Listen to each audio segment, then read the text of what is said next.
Ladies and gentlemen, please welcome the President of the Conservative National Convention, Fleur Butler.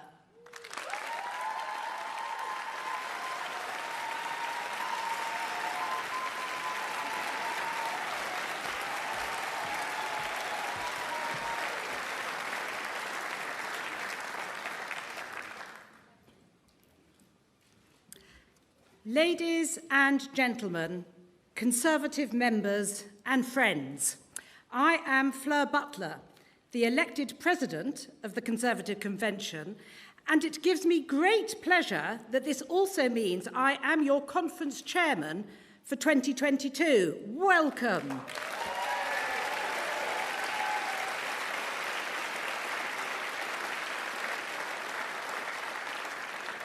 It gives me particular satisfaction, not just because we have a new female leader of the Conservative Party, which makes 3 to Labour's 0, yes, but for a very different and personal reason. Rab Butler, my grandfather, held the position of conference chairman in 1956. So let us consider what are the changes that have taken place since Rab's day. Well, in 1956, we would not have been worried about whether it was Manchester or Birmingham, or even Blackpool or Bournemouth. The conference was held at what Pathé News calls that lovely tourist town of Llandudno in North Wales, in the Grand Hotel and conference rooms. And packing for this event would have been a greater challenge than it is for today. Rumours suggest that the conference lasted 7 days, with 3 formal black-tie dances, including the Agent's Ball. But I can find scant evidence to prove this. I am old enough to remember Mrs. Thatcher dancing at the Agent's Ball, which was still taking place in the Blackpool Tower when I first went to conference. And I am sure our Prime Minister today must be thankful for small mercies that she is no longer expected to be compared to the Strictly Come Dancing competitions held there. Rab, as conference chairman in 1956, was almost single-handedly in charge of running conference, whilst holding the role of head of Conservative Research Department and leader of the House at that time. This could explain why some of the events were a bit dry that he planned to fill those 7 days, such as the debate between Desmond Donnelly, MP for Pembrokeshire, and Bernard Brain, worthy and august gentlemen as they were, MP for South East Essex. No further detail exists of the topic they were speaking on in the Radio Times, but the BBC's light programme assures you that their debate was coming straight from conference. Well, it's clear that they weren't competing for an audience looking for a free gin option or snacks when choosing which event to go to, isn't it? Luckily for our attendees, I am not in charge of the programme, although I would quite like to bring back dancing. But today we have a team of conference experts working with our Prime Minister's office who bring this year together with more fringe events and a new innovative programme on this main stage to hear our ministers speak of their plans for our country. And all this is done at late notice, with many of the same team delivering our leadership elections in August. So it is with relief that, as chairman, I can rely on the experience and professionalism of our modern party staff at CCHQ. And I would like to thank them particularly for the amazing work that they have done to get this conference together in such short time with the new team at Downing Street. Now, I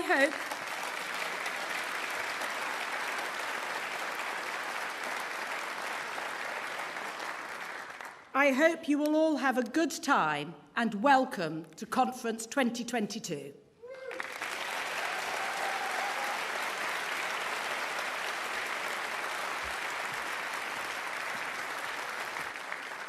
Ladies and gentlemen, please welcome the Leader of the House of Commons, Penny Mordaunt.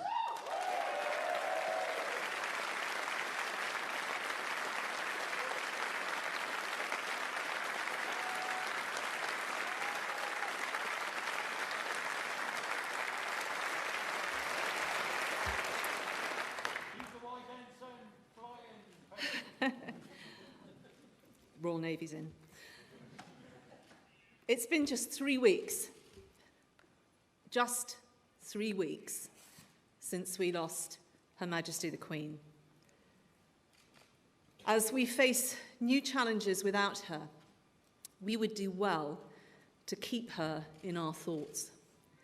History, after all, is experience. Remember that she became our Queen just 7 years after the bloodiest conflict humanity had ever seen. We were a nation facing debt, hardship, rationing, and the daunting task of modernizing in the twilight of empire.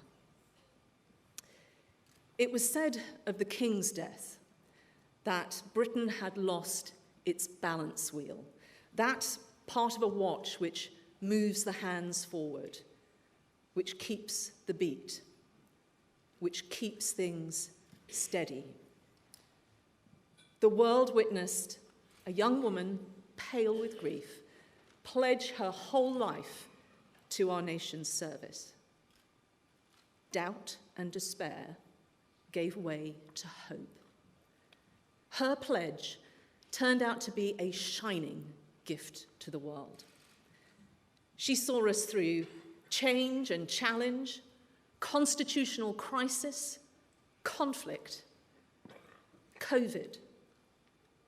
And every time we battled, we had Her Majesty alongside us, advising us, guiding us, unifying us all, and reminding us of the challenges we'd face together in her long life, many much greater than we face now.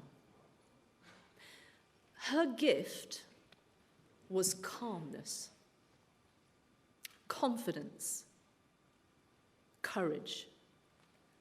She enabled us to stay the course.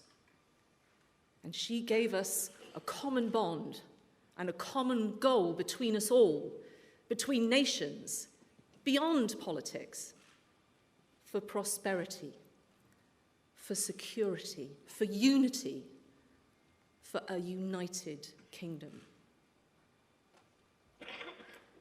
No words of mine can do justice to the depth of her devotion to us.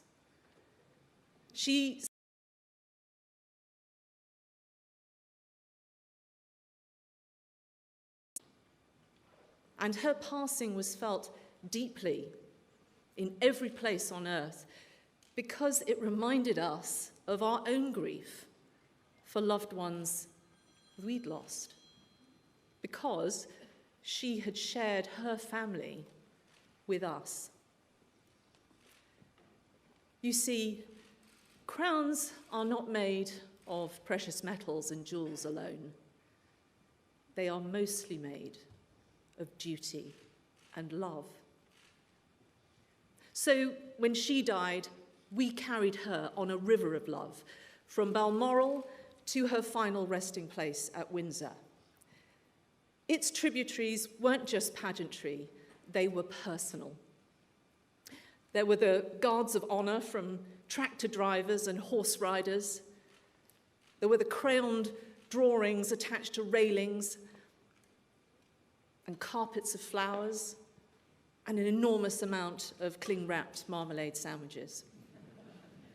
And prayers and thanks from every faith, and the ceremony of her church, the state, and her armed forces, vigils and silences in the fading autumn light. Everyone played their part, everyone worked together. That unity and pride and dignity are things that we will remember for the rest of our lives. It made us proud of our Queen and our country. Her final gift was to show us the truth about her remarkable reign. The revelation was in her meticulously planned final appearance.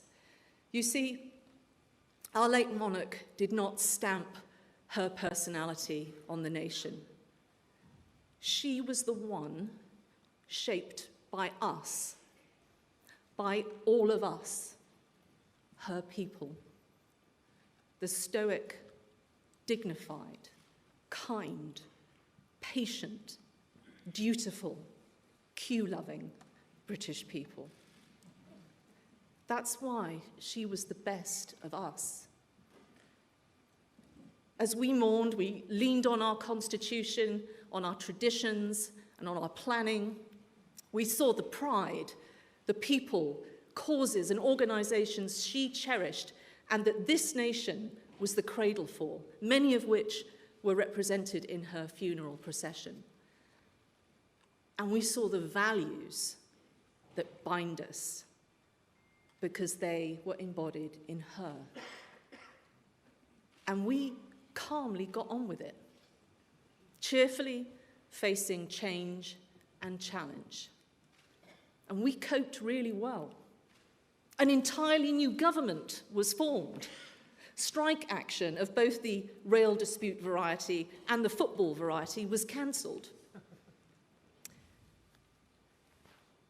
Supply of arms and support for Ukraine never faltered.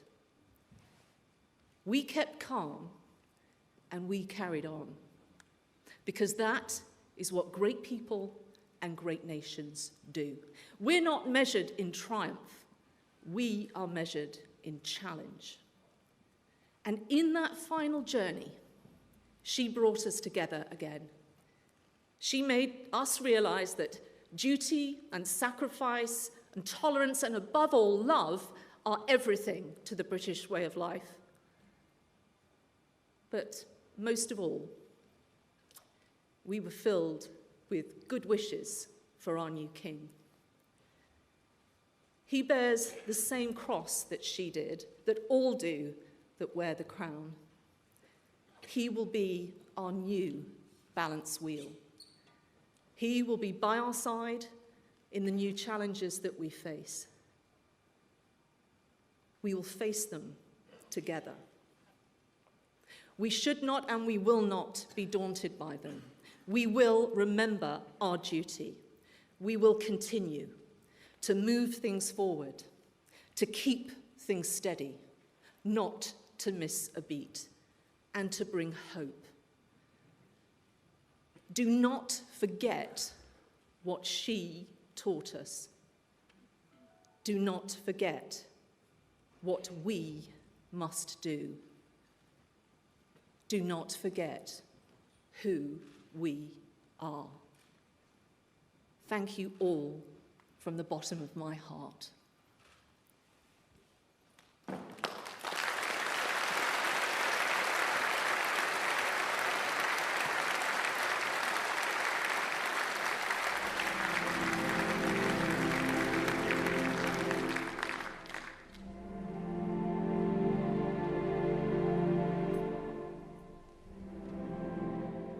I declare before you all that my whole life, whether it be long or short, shall be devoted to your service and to the service of our great imperial family to which we all belong.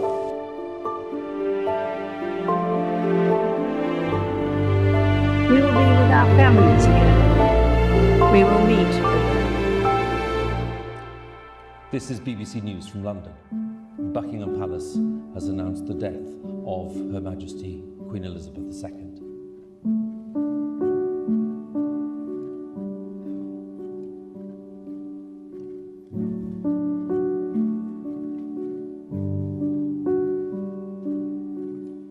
Your first audience with Her Majesty the Queen is really a pretty nerve-wracking experience, because the equerry tells you all sorts of things that you've got to do, where to shake hands, how to shake hands, what to say, how to address Her Majesty, and you're kind of worried you're gonna stuff it up.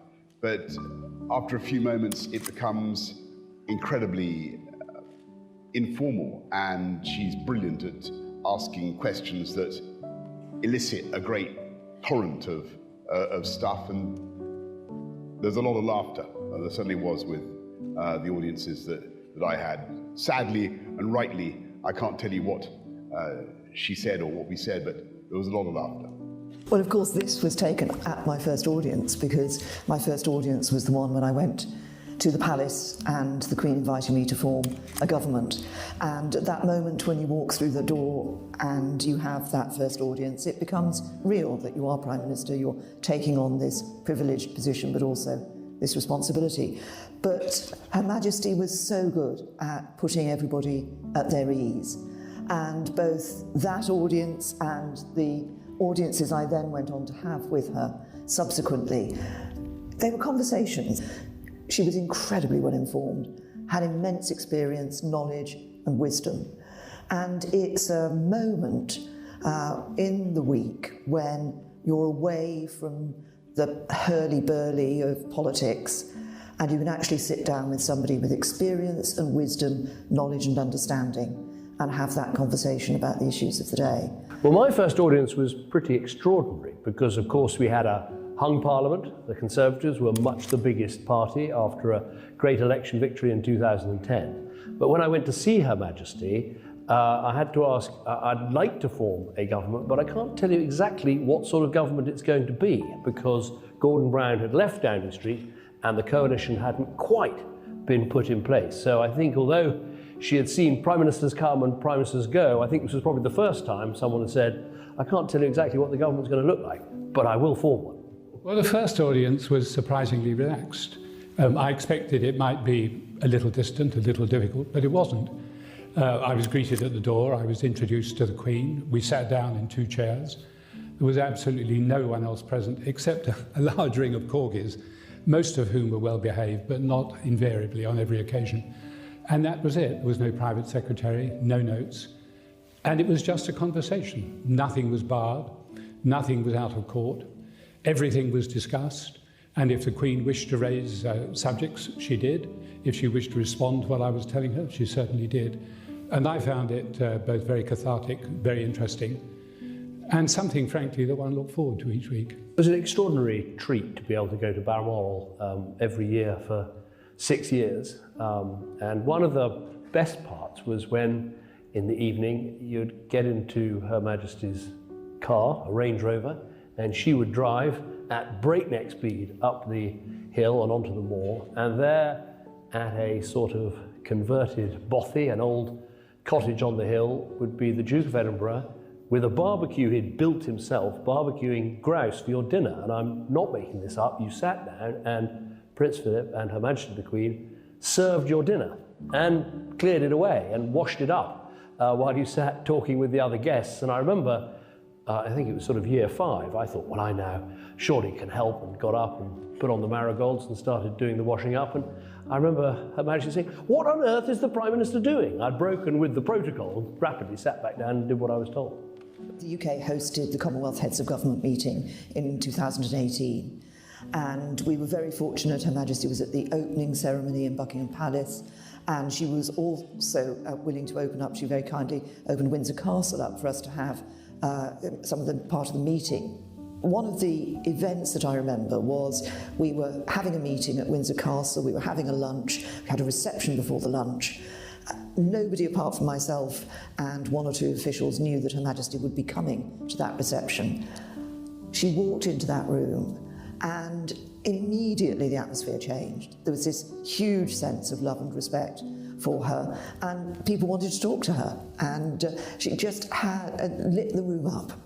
I know for a fact that world leaders coveted nothing more than to be bathed in the luster of her radiance. And I remember vividly as Foreign Secretary how they would lobby me. I won't give you their names, but they would lobby me to come not on a government-to-government visit. They didn't want to meet the politicians. They wanted a state visit because they hoped for the chance to meet Her Majesty the Queen. And that was because they knew quite what she had seen and done in her life. And they knew, like Barack Obama, that she truly was one of the most remarkable world leaders, if not the most remarkable world leader that he'd ever met. When the Queen was surrounded by other world leaders, particularly at meetings of CHOGM, the Commonwealth Heads of Government meeting, it was quite extraordinary to see how they all wished to be close to the Queen, to shake hands with the Queen, to be photographed with the Queen. She was not only the head of the Commonwealth, she was to them quite a remarkable figure.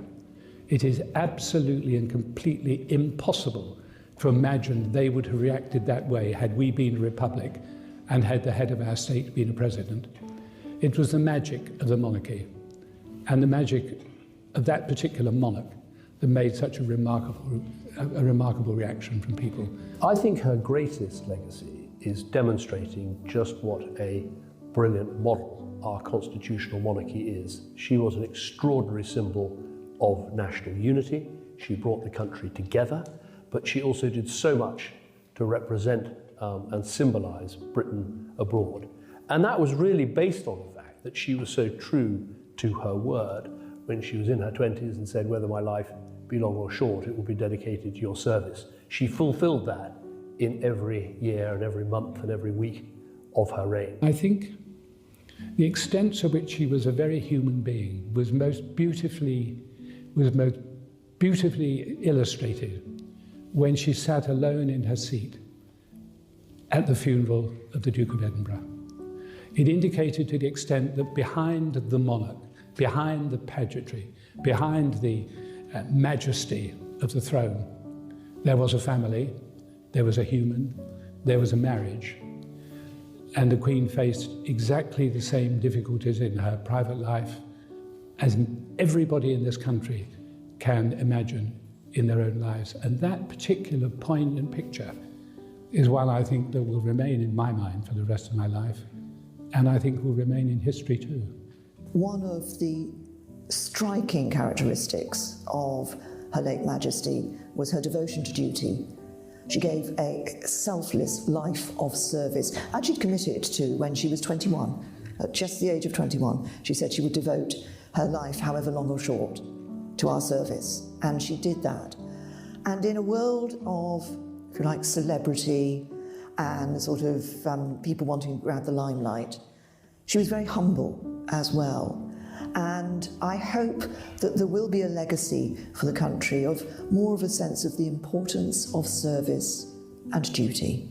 I think there has been no other monarch in our history who has seen such a phenomenal increase in the prosperity, in the opportunity, in the longevity of the British people as she has in her reign. And for that reason alone, I think that she should be recorded as Elizabeth the Great.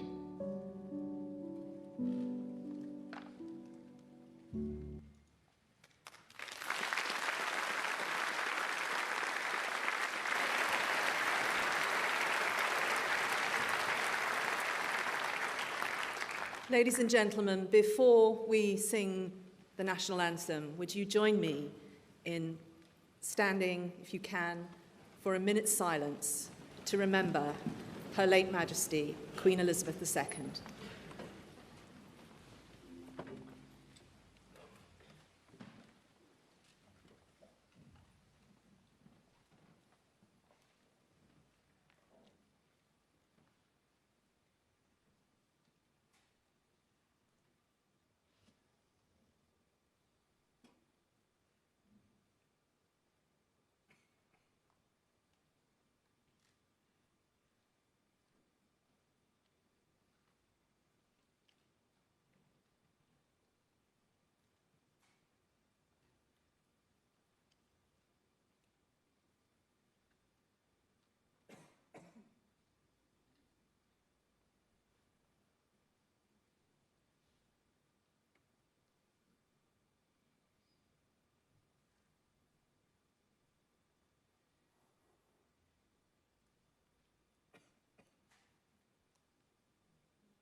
Ladies and gentlemen, please welcome to the stage Jake Berry, Andy Street, Ben Houchin and Catherine Bennett.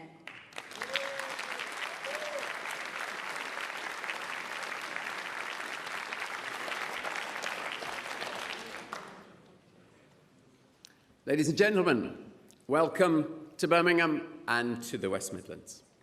It's 4 years since you were all last here as conference, and it's been too long. But as the late Queen said, there was never any doubt that we would meet again. Now, a lot's happened in that 4 years, and I hope you've seen the progress around you as you came to conference. But I'm not going to gloss over it.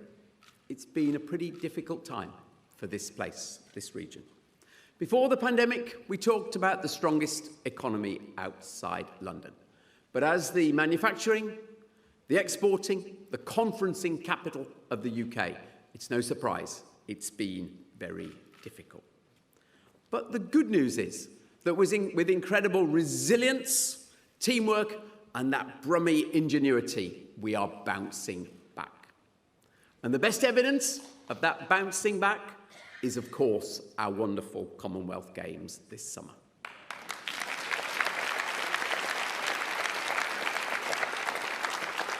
Now, you must have seen the sporting excellence, but it went well beyond that.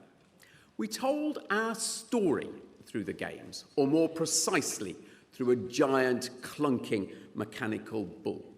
And if you came to see the bull, I'm sorry, he's just resting, but he will be back, I promise.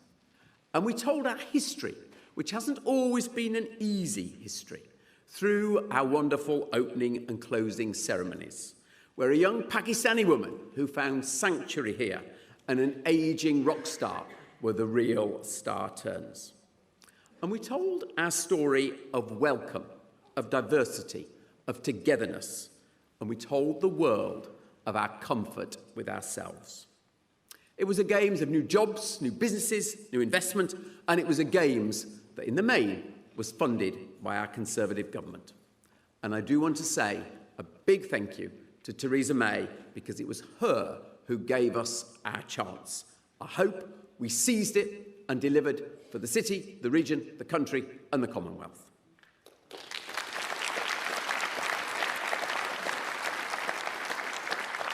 So what else has been going on then over those 4 years? We've been building a lot. Guess when you came here before, you stepped through the building site around you to get to conference. Now we have a beautiful city centre that could grace any European city. But it's not just right here in the city that we've been building. Across the region, we're building new homes, hitting our housing targets. We're dealing with brownfield first while protecting our green belt. And we've been connecting ourselves up across the region with new transport, new stations in Coventry and Wolverhampton, new extensions to our metro, new rapid bus routes, and if you want to go and test it, a new Boris bike scheme just outside. And we've been winning investment in those business areas of the future. Electric vehicles in Coventry, future housing and construction in Wolverhampton, and here in Birmingham, finance amongst everything else. And the biggest coup of all was probably to get Goldman Sachs to make this their second headquarters. And when you ask everyone, well, why have you come to the West Midlands? They all say the same. It's the talent that's on offer here. And yes, we do now have the best qualified workforce we've ever had. And it makes me reflect. It takes me back personally to when I was 18, perhaps in the pubs of Birmingham with my friends, thinking about our futures. And there was one assumption: we'd have to leave to get on in life. It's no longer true. Now, if you're 18, you can have the career for life that you dream of here. And back in 2019, more young Brummies wrong way round, fell the line. More young Londoners came to Birmingham than young Brummies went to London. That is levelling up in action.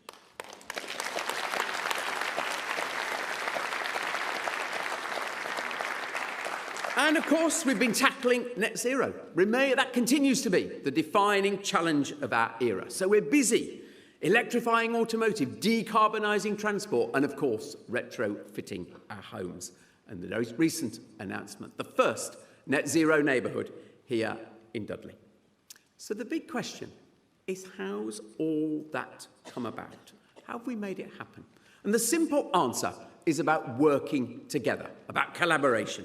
First of all, with our brilliant Conservative team, our 14 MPs, many of the activists, the members in the room, and of course, our 3 outstanding urban councils. In Dudley, long famed for its all right Bab Living Museum, but now famed for its urban regeneration. In Walsall, leading on the critical challenge of homelessness. And in Solihull, where net zero is a way of life. All of them playing their part. And then with businesses, Severn Trent, who've delivered on the promise of the greenest games ever. And with National Grid, who've cut our bus fares so we're now lower than 2014, a big saving to everybody. And with our community and faith groups as we stand against any intolerance. So what now for the West Midlands? Well, it's very simple. We will deliver on our plan for growth, bringing new businesses, new jobs, new ideas, all born in our universities. And we will be spurred on by the Prime Minister's vision for these investment zones. You don't know it, but you have just walked through the most successful enterprise zone in Britain as you came to conference. Public and private coming together to see that regeneration. So we know the policy will work. So in conclusion, my message to conference and to government is very, very simple. Back us, back the West Midlands, back the next stage of devolution, and we will deliver, we will level up, because we know it's the right thing to do. And the Prime Minister's words encapsulate it. She said very simply, when the West Midlands succeeds, the country succeeds.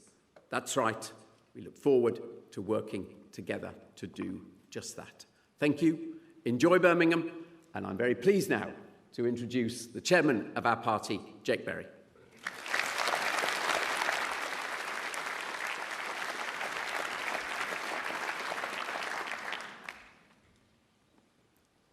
My fellow Conservatives, my friends, hello and welcome. Welcome to our conference. Welcome to this great city of Birmingham. And when I look at the audience today, I don't just see colleagues. I see friends and Conservatives from all over the country. Friends from Scotland, friends from Wales, friends from Northern Ireland, friends from the Midlands, the South, and of course the North of England too. And I want to reassure you all, even though you may think I look a bit like Mick Lynch, I'm happy to report that despite his best efforts, we are going to have a great conference here in Birmingham.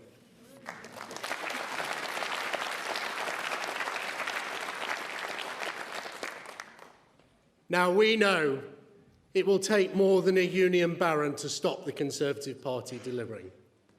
Because when I look around this room, I see friends, people who went out there in the wind, in the rain, in the snow, the ice, the darkness of that 2019 December election, knocking on those doors. So we know it wasn't only CCHQ that won that election. Indeed, it wasn't only Boris Johnson, fine Conservative that he is. It was you. You won the election in 2019. You cut that swathe from Murray to Maldon, from St Ives to Scarborough. And your historic victory was driven by millions of people up and down our country who laid aside their old tribal loyalties. They didn't just vote Conservative. They voted for change. They voted for action. They voted for delivery. But my friends, you also know it would be a mistake for us to believe that 2019 general election vote was an unconditional vote for our party, the Conservative Party.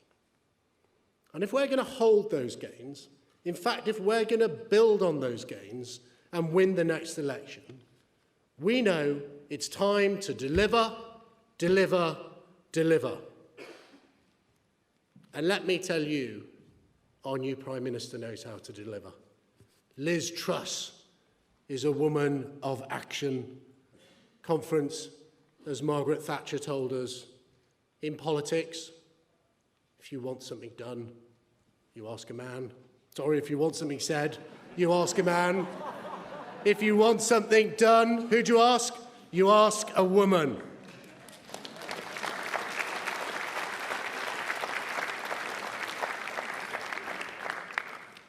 And of course, we know you can only level up by getting things done. We know the people who voted Conservative want to get things done. They want us to prove them right. They want to stand in their pub and tell their friends, I voted Conservative in 2019 and my town is getting better. But Conservatives also know you can only deliver levelling up by going for growth. That's why we're going to drive down tax to level up our country.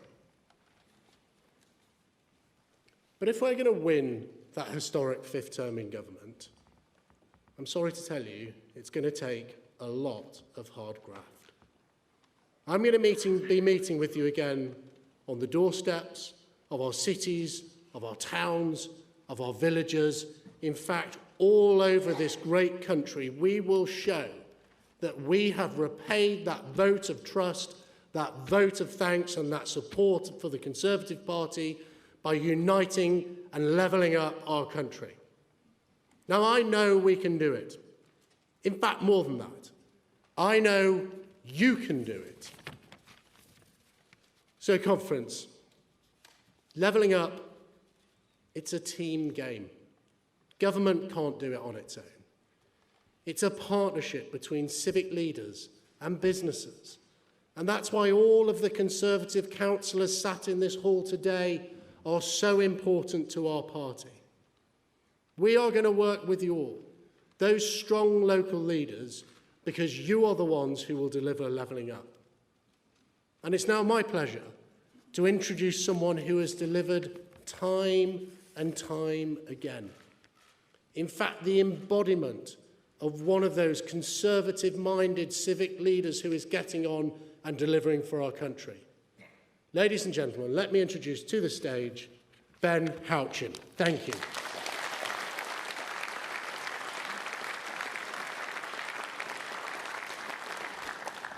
Good afternoon, Conference, and thank you for that very kind and warm introduction, Jake. I'll remember to buy you a drink later on. For those of you that don't know, though, my name is Ben Houchin, and I am the representative of Teesside, Darlington and Hartlepool, an incredible region in the north-east of England, and one with great heritage, pride and sense of community. If we go back to the beginning of when Middlesbrough started off, it was an incredible place. It was a Nionopolis. William Gladstone called us the infant Hercules. We were a proud centre of iron and steel, and indeed we often say that we built the world with Teesside steel going into the Sydney Harbour Bridge. It went into the steel that protected our greatest Prime Minister during the Second World War, into the Cabinet War Rooms. Dorman Long, a Teesside steelmaker, is stamped on the beams next to the Treasury building. If we look at Darlington and Stockton, some of you will have heard that because it's the home to the world's first modern passenger railway, a form of public transport that revolutionised not just economies but countries across the world. This is a region that has delivered not just for local people, but has delivered across the globe. Now, sadly, that story does not continue as positively as it started. We have had a significant decline, and so, unfortunately, it's not an uncommon story to talk about a post-industrial decline in the north of England, with unemployment rising, with investment dropping, with more complex problems facing our local communities. It has been difficult. And when you look at the now disparaging gap between the north and the south of England, it is not dissimilar in relative terms to that between East and West Germany at the fall of the Berlin Wall. And then something significant happened. We won the 2019 election. And I put that down to three things. Actually, four things. Jake's right. Absolutely everybody within this audience. But Boris, Brexit, and levelling up. And it was the promise for levelling up our country in areas that had felt left behind for decades, under governments of both colours, that we were going to deliver for people that had felt that they had been neglected for decades. And we've started that journey. And I'm pleased to say that Teesside, Darlington and Hartlepool are setting out the blueprint for what levelling up can really be. We are now booking that trend. So unfortunately in 2015, when steelmaking ended for the final time in Teesside on the 2nd of October, we are now regenerating what is now the largest brownfield site in Western Europe. We are now home to the UK's largest and first post-Brexit free port that is now home to large-scale manufacturing for the offshore wind sector. We're generating large-scale natural gas power plant projects. We're bringing large-scale carbon capture and storage facilities to the northeast. We are going to be home to large-scale hydrogen production, gigafactories, and much, much more. The reshoring of manufacturing jobs we haven't seen in this country for many, many decades. And just down the road in Darlington, the home of the first passenger railway, we also now have new Treasury building. Treasury's home away from home in Darlington, where the idea was that we're going to relocate those civil servants outside of Whitehall, recruit locally and help them understand what it's like to live in a place like Darlington and Middlesbrough, in our towns across the country that have different challenges to the major metropolitan cities of our fantastic country. And we've already seen that more than 160 Treasury officials have been recruited. Only 20% of those are relocated from London, with more than 80% being recruited from in the region. That's London, that's Treasury, and that's government speaking with a Teesside accent. And I'm proud that that's going to grow to more than 1,500 senior civil servants. That means that we're going to have a place at the top table to be able to influence better policy making for towns and villages and cities across the country outside of London. But my message to conference today is that is not enough. I'm pleased, obviously, that Teesside is blazing a trail, but if we only succeed in levelling up Teesside, we will have failed the whole of the country. And we need to make sure that if we want to form that majority that we all want to see at the next general election, we must deliver on levelling up. And time is running out. And Jake makes a fantastic point. There were people in 2019 that voted Conservative for the first time ever. There were many people in my area that voted full stop for the first time ever in 2019. And I'm a big believer that people want to be led by positivity. They want to be proven right, and they want to vote for us again, but we've got to give them that excuse. So for everybody in this hall, to the Cabinet, to ministers, to MPs, the next 2 years are going to be one hell of a fight, because whatever we do, we must start to deliver for people of this country. We must start to level up, and I hope that we can take this message from the conference today, deliver for the people of the UK, and deliver that Conservative majority at the next general election. Thank you very much.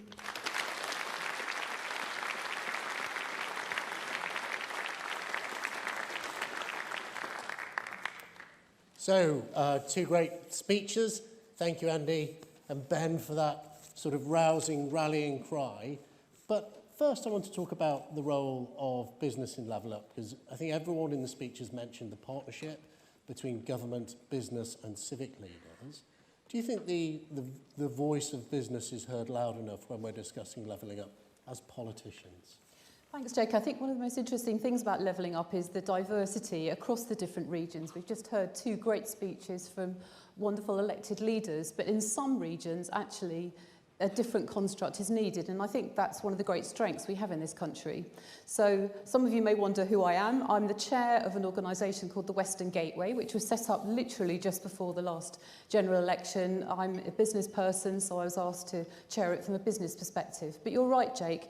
I feel that businesses really care passionately, and Andy knows this from his business experience, care passionately about where they operate, and they want to see it thrive, and they are keen to get involved in partnerships. So I see this at the Western Gateway. A little bit of history for you. You think about the River Severn in the Roman times. It was a centre of trade.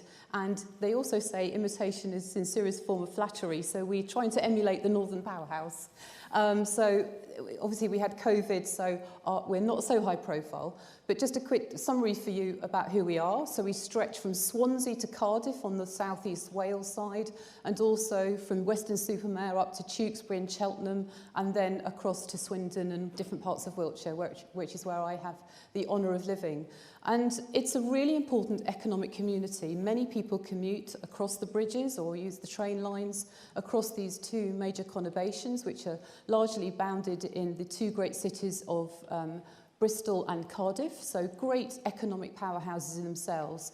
And the ambition, and I have business people around the table with me, together with representatives from our local universities. We have two Russell Group universities in our area, and the spirit of partnership is strong. So we're focusing on productivity, which I know is a big part of the growth plan, really important, connectivity, and a big passion of mine is inward investment. I have a strong view that often businesses follow business. They want to know what business think about an area to invest in. How supportive is it? Have we got the right workplace development, the right skills? Is the infrastructure there? So that's why I spend my time caring about levelling up, and I think it's really important to get the debate out there. I heard somebody shout Southwest from the audience. From my perspective, the Western Gateway, we work very closely with the new Great Southwest and, of course, a lot of the other partnerships in our area. Well, they keep shouting. Brilliant, thank you.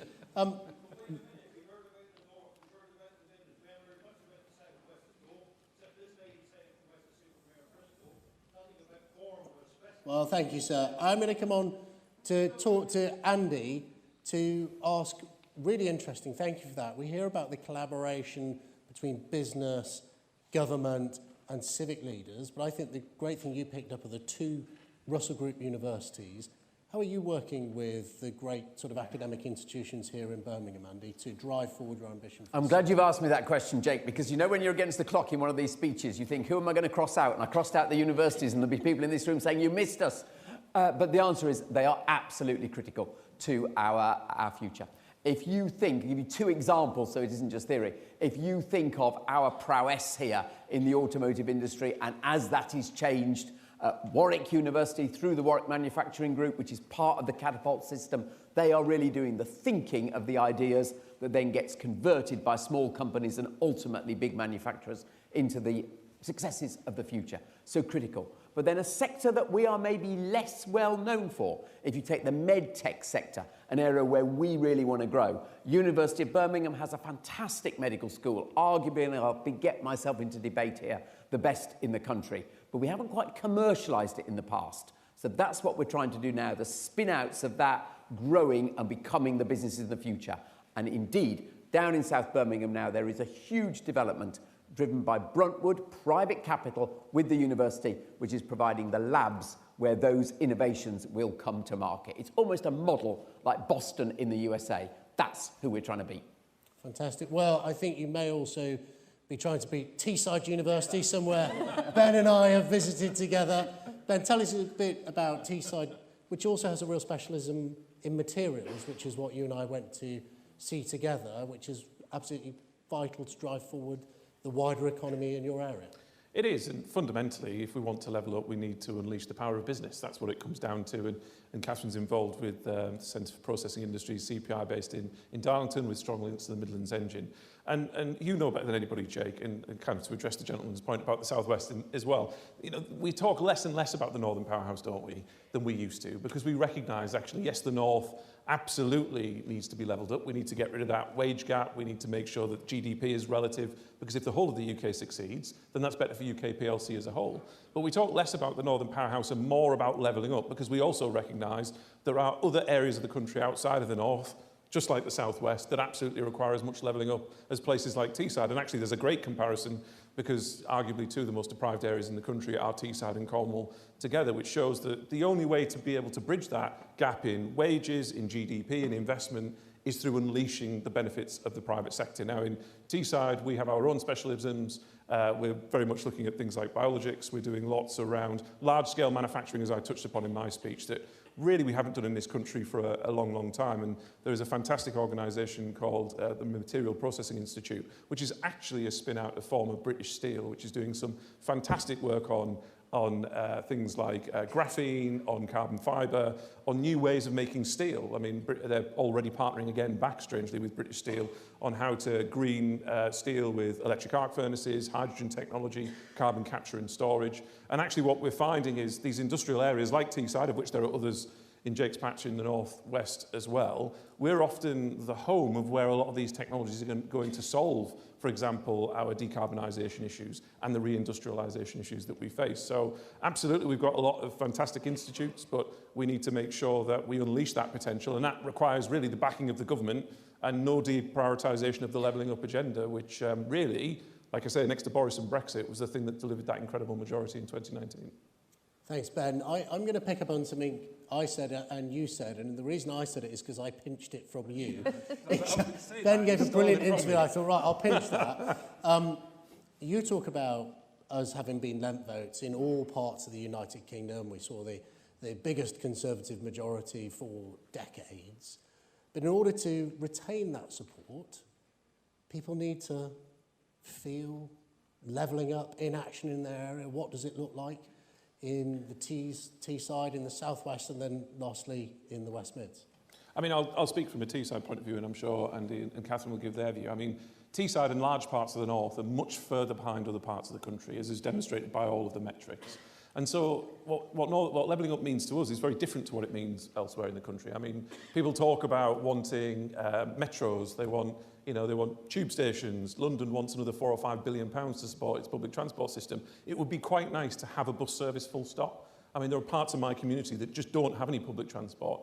So just what levelling up means to places like mine is just get us to the starting line. Just let us compete. And that's different to other parts of the country. And so, you know, we went from pre-2019 to having one Conservative MP in the region out of 8.5, if you include Sedgefield, which is half in the Tees Valley. And we now have 7 of 9. And that was on the promise of levelling up. And you'll know, Jake, because you get it as much as I do. There are people that never voted full stop before they voted for the Conservatives. There were people that voted for us who'd voted Labour their whole lives, and their parents and their parents' parents and their parents' parents going back infinitum had voted Labour. And it goes to that point that they did it because they finally believed that we had the same values and we had the same aspirations for them that they had for themselves. And people do want to be proven right. They want to be able to go down the pub, as you say, and say to all of their mates who didn't vote for us, you know, I voted Conservatives, I told you I was right to do that. They want to vote for us again, but they need to be able to see and touch and feel a change. Now, that doesn't mean you've got to deliver levelling up, because levelling up is going to take 15, 20, 30 years. But you need to be able to point to better public transport, construction starting, new jobs, you know, their children, little Johnny or little Jane, all of a sudden getting an apprenticeship. They need to feel a demonstrable change. And I'm not entirely sure that, other than Teesside, in the north of England anyway, I'm sure Andy can give some examples in the Midlands, that we've done enough across parts of the north of England where they did vote for us to give them the excuse to vote for us again. Well, before we go to the North of England and the Midlands, Catherine, South West, South Wales, your patch. Well, I think the key thing is that the Levelling Up white paper referred to innovation clusters, and Ben's given lots of examples, Andy has as well. And I think people want to get behind the strengths of their particular area to help them be competitive and bid for future investment. And I see that all the time. I'm asked often to go and support potential inward investors coming in and talk, as I said earlier, Jake, about the business voice. The other thing, of course, that came out from the announcement last Friday was, of course, the investment zones. And I know these are really key, and many of us are busy putting our good case on the table. And I quite like that competition. It's good. And people in the community care about it. Ever since I've been doing this role, I've been contacted by so many people from business saying, how can we help you with this bid? And that's powerful. And Andy, I guess you're going to tell us we can see it out the window of our hotel rooms. Yeah, well, that's what I'd like you to tell me when you finished your week here, really. But the reason I told my story about me as an 18-year-old and how I hope young people in the region would feel now is I do think levelling up is a lot more than cranes and bus stops and new metro stations. That's all part of it. And we have been lucky enough to be able to win investment to do a lot of that, and we need to continue. But actually, I think it's something much deeper, particularly for parents and youngsters, to say, actually, are there the opportunities here for me to fulfil whatever my dream is? And that's why this whole issue about skills, training, and how that links to the jobs of the future is, I think, right at the heart of it, so that young people here don't have to jump on the train to London. They can actually stay here and fulfil their aims. And we are definitely getting closer to that as the workforce gets better qualified and we bring in investment in the sectors that are going to create those jobs of the future, some of which we've just been talking about. And we're going to give Catherine the final word on the role that particularly vocational education can play and how you think that's integral to driving this agenda. Thank you. Well, my day job, I'm the honour of being the CEO of the High Value Manufacturing Catapult, and skills and workforce development is absolutely key for that. And one of the big projects we're doing with many parts of government is foresighting, looking ahead at the skills we need in the future. Ben mentioned hydrogen. There's so many opportunities there. The net zero economy, important for all our areas, and we've got to get the right skills in place for that. So that's something my organisation is doing with Innovate UK, obviously part of Department of Business. So we've just got, and this is where we need to listen to business as well. Foresighting isn't all about academics thinking, what do we need in the future? It's also hearing from the here and now. Fantastic. Well, ladies and gentlemen, if you can please join me in a round of applause for our wonderful panel here today in Birmingham.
Conference, good afternoon, and thank you for coming to this session about Northern Ireland and getting the United Kingdom moving.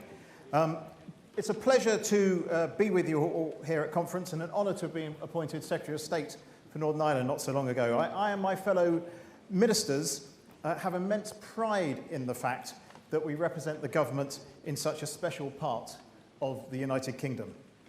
If I may, I'd like to introduce you to them. Firstly, to along, you'll know why I did that, my Minister of State, Steve Baker, who, like me in the past, Steve has been a minister in the Department for Exiting the European Union. Since then, he's campaigned on many issues and is known for his energy and knowledge of all things European. Next to me is my Lords Minister, Lord Kane. Jonathan, before becoming a Lord, and a minister, Jonathan is a former special advisor to no less than 6 former Secretaries of State for Northern Ireland. His knowledge of Northern Ireland and its political history, the issues it faces today, and its potential for the future is second to none in government and probably in the country. In the audience, there's also our Department Whip, Jacob Young. Hello, Jacob. Thank you very much indeed for keeping us in order. And our PPS, Tom Hunt.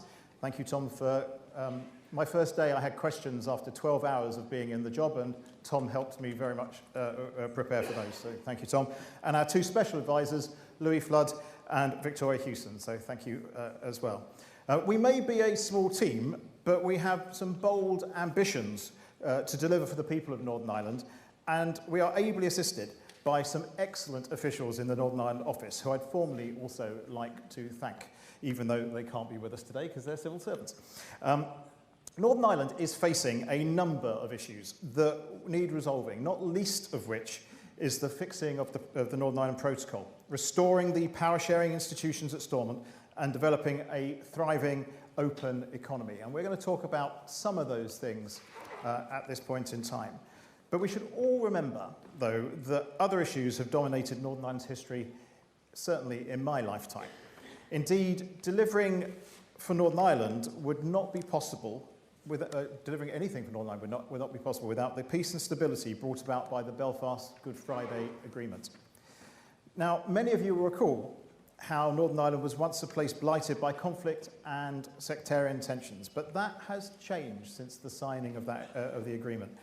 It was a defining moment for Northern Ireland and the beginning of a journey towards peaceful and prosperous future. The 25th anniversary of that signing is on the 10th of April next year. So we thought now would be quite an appropriate time to reflect on how an agreement was achieved, the progress that's been made in the last 24 and a half years since 1998, and what lies ahead as part for this part of our United Kingdom.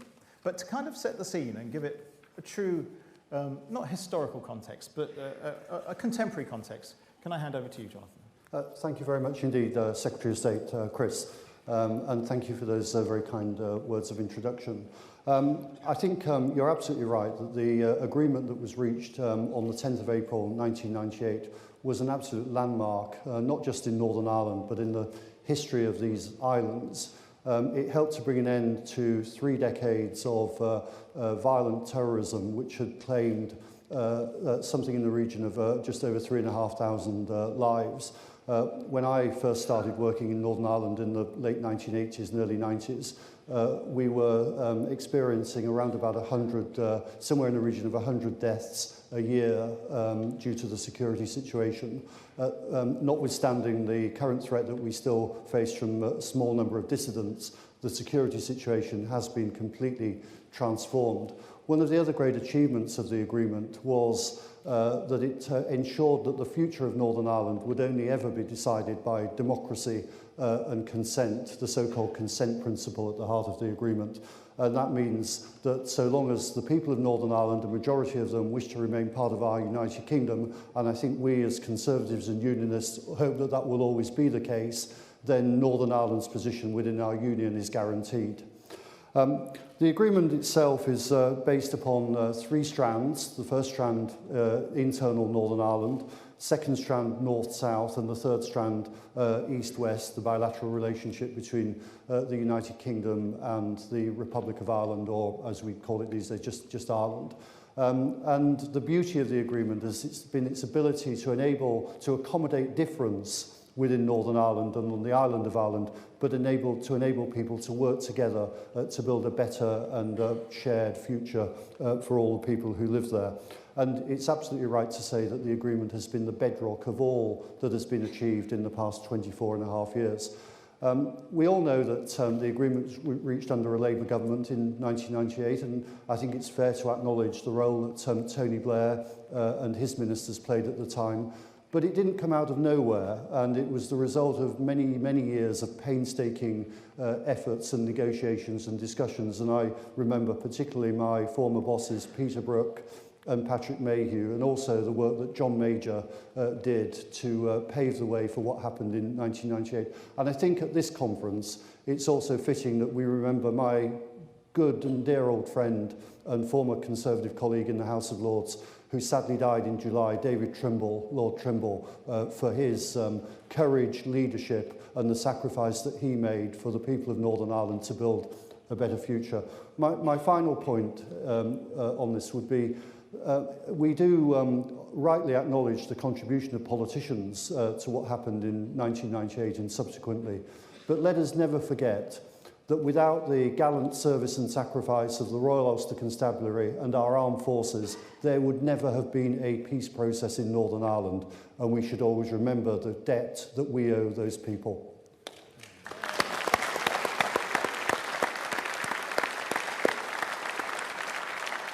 And Steve, give us a flavour of the potential of Northern Ireland.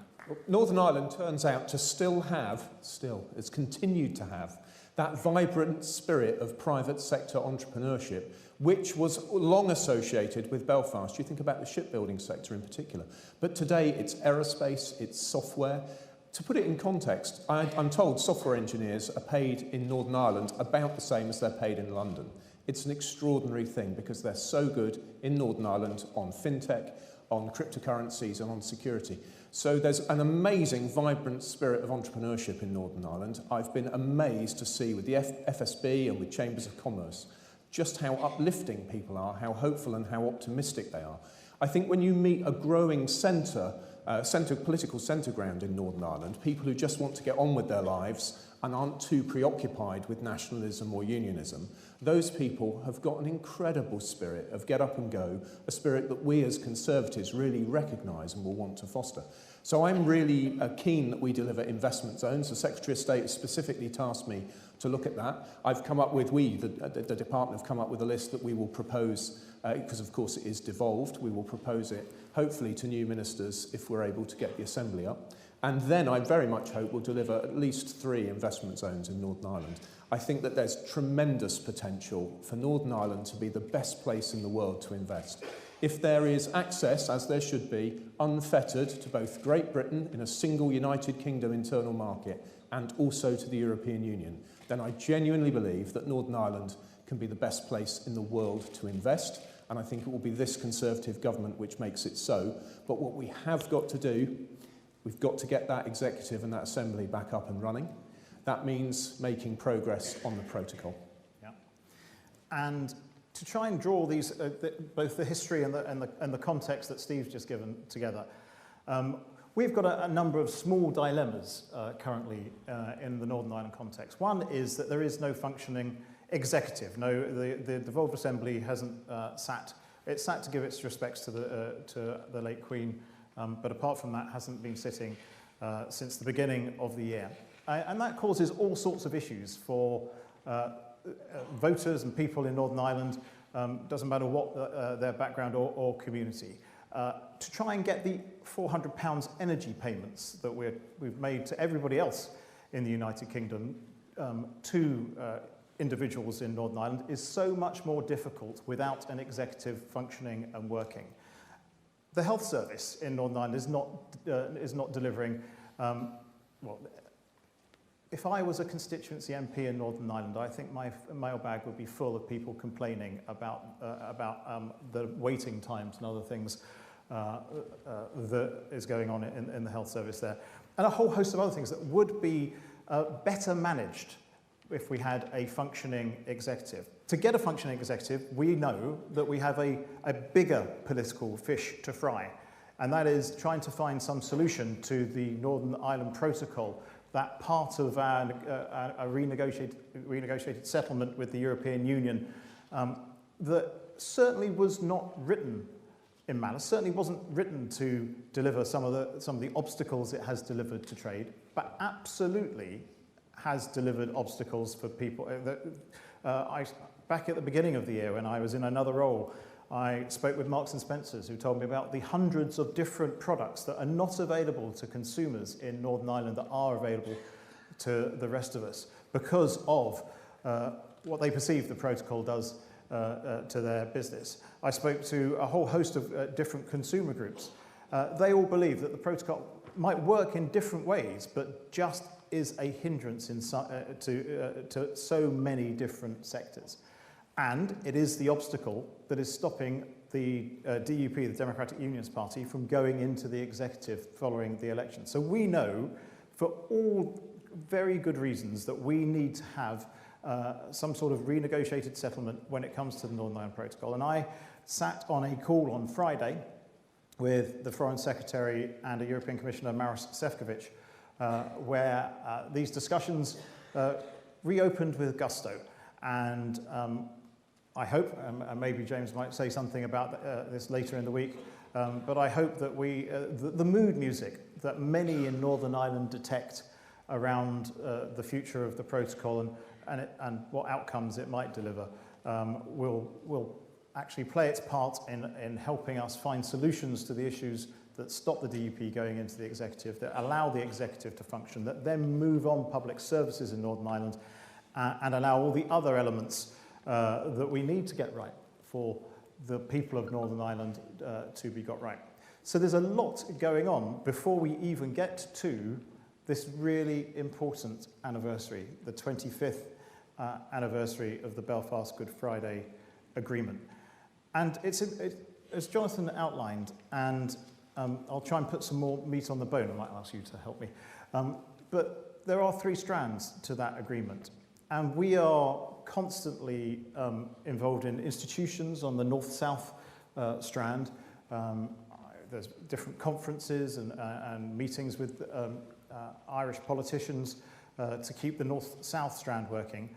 But actually the east-west strand has been slightly overlooked over a period of time. I don't know if you'd agree with me, Jonathan. Absolutely. I mean, I'm a veteran of over 20-something visits to the US over the last decade, where I've engaged extensively with Irish America, with congressmen who've had an interest in Northern Ireland, and with the successive administrations. And I say politely that there is occasionally a tendency, shall we say, to look at the Belfast Good Friday Agreement almost exclusively through the prism of Strand 2, which is the North-South arrangements. And one of the tasks that we have is to make sure that actually people look at the agreement as a whole, all three strands. Without Strand 1, Strand 2 doesn't work. Without Strands 1 and 2, Strand 3 doesn't work properly. So we have to see the agreement implemented fully and in the round, and that includes all three strands, not just Strand 2. Yeah, I want to just add that I think what we can see here is a real change in the attitude from everyone. I think people have really begun to realise that to respect the Good Friday Agreement does mean respecting all three strands. As a unionist said to me recently, they have seen a constitutional change without their consent through the protocol. Now, of course, others will argue that they've seen constitutional change through having left the European Union without their consent. But now's a time to really move on and accept the Belfast Good Friday Agreement as the fundamental fact which brings peace and enables government in Northern Ireland. But the thing I want to add, as one of the people who perhaps acted with the most ferocious determination to get the UK out of the EU, I think we have to bring some humility to this situation. And it's with humility that I want to accept and acknowledge that I and others did not always behave in a way which encouraged Ireland and the European Union to trust us to accept that they have legitimate interests that we're willing to respect, because they do, and we are willing to respect them. And I'm sorry about that, because relations with Ireland are not where they should be, and we all need to work extremely hard to improve them. And I know that we are doing so. Actually, the demise of Her late Majesty gave us an opportunity to meet leading Irish figures, and I said to some of them, you know, I am sorry that we did not always respect your legitimate interests. And I hope they won't mind me saying I felt I could feel the ice thawing a bit. But I should also say the counterpoint to that is resolve. No one should underestimate our resolve, this government's resolve, to get progress on the protocol. It is not acceptable that Northern Ireland is so separate from GB right now under the protocol, a protocol which at the moment is only partially implemented. So we are absolutely resolute in getting change. That change is set out in the bill that we've presented, which is going through Parliament in the House of Lords. But that combination of humility and resolve and that willingness to build up relations and say, actually, yes, we do want to be Ireland's closest friends and partners, as we all respect all three strands of the Belfast Good Friday Agreement. That really is where we need to be. And I think what we're seeing, the Secretary of State more closely than me, is that the mood is shifting and people do want a negotiated solution. Yeah, and as a former member of the European Parliament, I completely understand why our European friends want to protect their single market. But I want to protect ours too. And actually, there's a symbiotic relationship there that we should have. But of course, Northern Ireland sits in this fantastic place where I understand a bit of Northern Ireland history, but I've learnt a lot in the last few years. The fact that the common travel area allows people to determine what passport they have. The fact that actually it's got a common energy policy, or a common energy market. So what we do independently in the United Kingdom, where we give £400 and other support to consumers of energy, actually can have some effect on the market in Ireland, and has some ramifications. So I understand the complications, and maybe we could have understood them a bit better sooner. But now the mood music, it certainly is. It seems to be changing, and I very much hope that we get some solutions, because the people of Northern Ireland just want politics to move on a tiny bit. They want their assembly to work for them, and we have a very good message to sell to the world about what an amazing place Northern Ireland is and how good it could be with dual regulation, where goods manufactured in Northern Ireland can go into the single market or can come into our single market. The investment that could bring from people who believe they have a shared history with Ireland. 40 million Americans believe that they have Irish ancestry. and people who just want this wonderful country to succeed. So it's a bit of a conundrum, Northern Ireland. Its politics have always been interesting. It's in a much better place than it's been before because of the Belfast Good Friday Agreement. But the importance of actually just having this session is just to remind everybody how important the Belfast Good Friday Agreement was. I had a curry night with a bunch of young Conservatives on Friday, and they were all fairly knowledgeable about their politics. They certainly knew who Steve Baker was, and yeah, indeed. And they'd heard of that ERG thing as well that you and I used to chair. Yes. But there was a bit of a gap in their knowledge that goes back in history that bit longer. When I said the Belfast Good Friday Agreement has brought peace and prosperity, they didn't quite get it. When I told them that it was only just over 25 years ago that the Canary Wharf was bombed by the IRA, that the motorway network stopped because there were bomb threats across the country, they didn't quite believe me. So peace and prosperity, you know, how it's brought about can be easily forgotten. So this 25th anniversary is truly important. So let's hope we can put the protocol to bed, get the assembly going, and then everybody can move forward in a peaceful and prosperous Northern Ireland. Thank you, conference.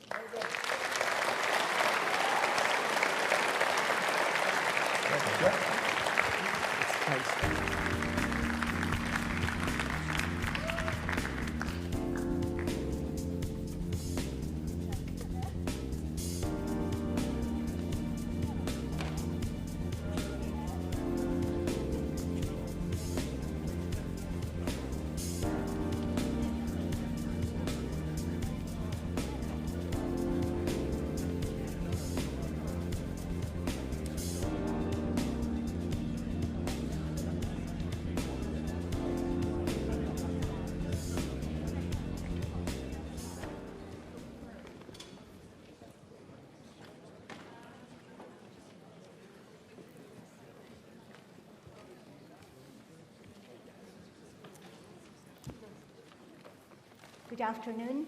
Welcome to this session on securing Scotland's place in the UK. My name is Noshina Mubarak, and on our panel we have Douglas Ross, leader of the Scottish Conservatives, and we have Craig Hoy, chairman of the Scottish Conservatives. And so I think we should just kick off this discussion.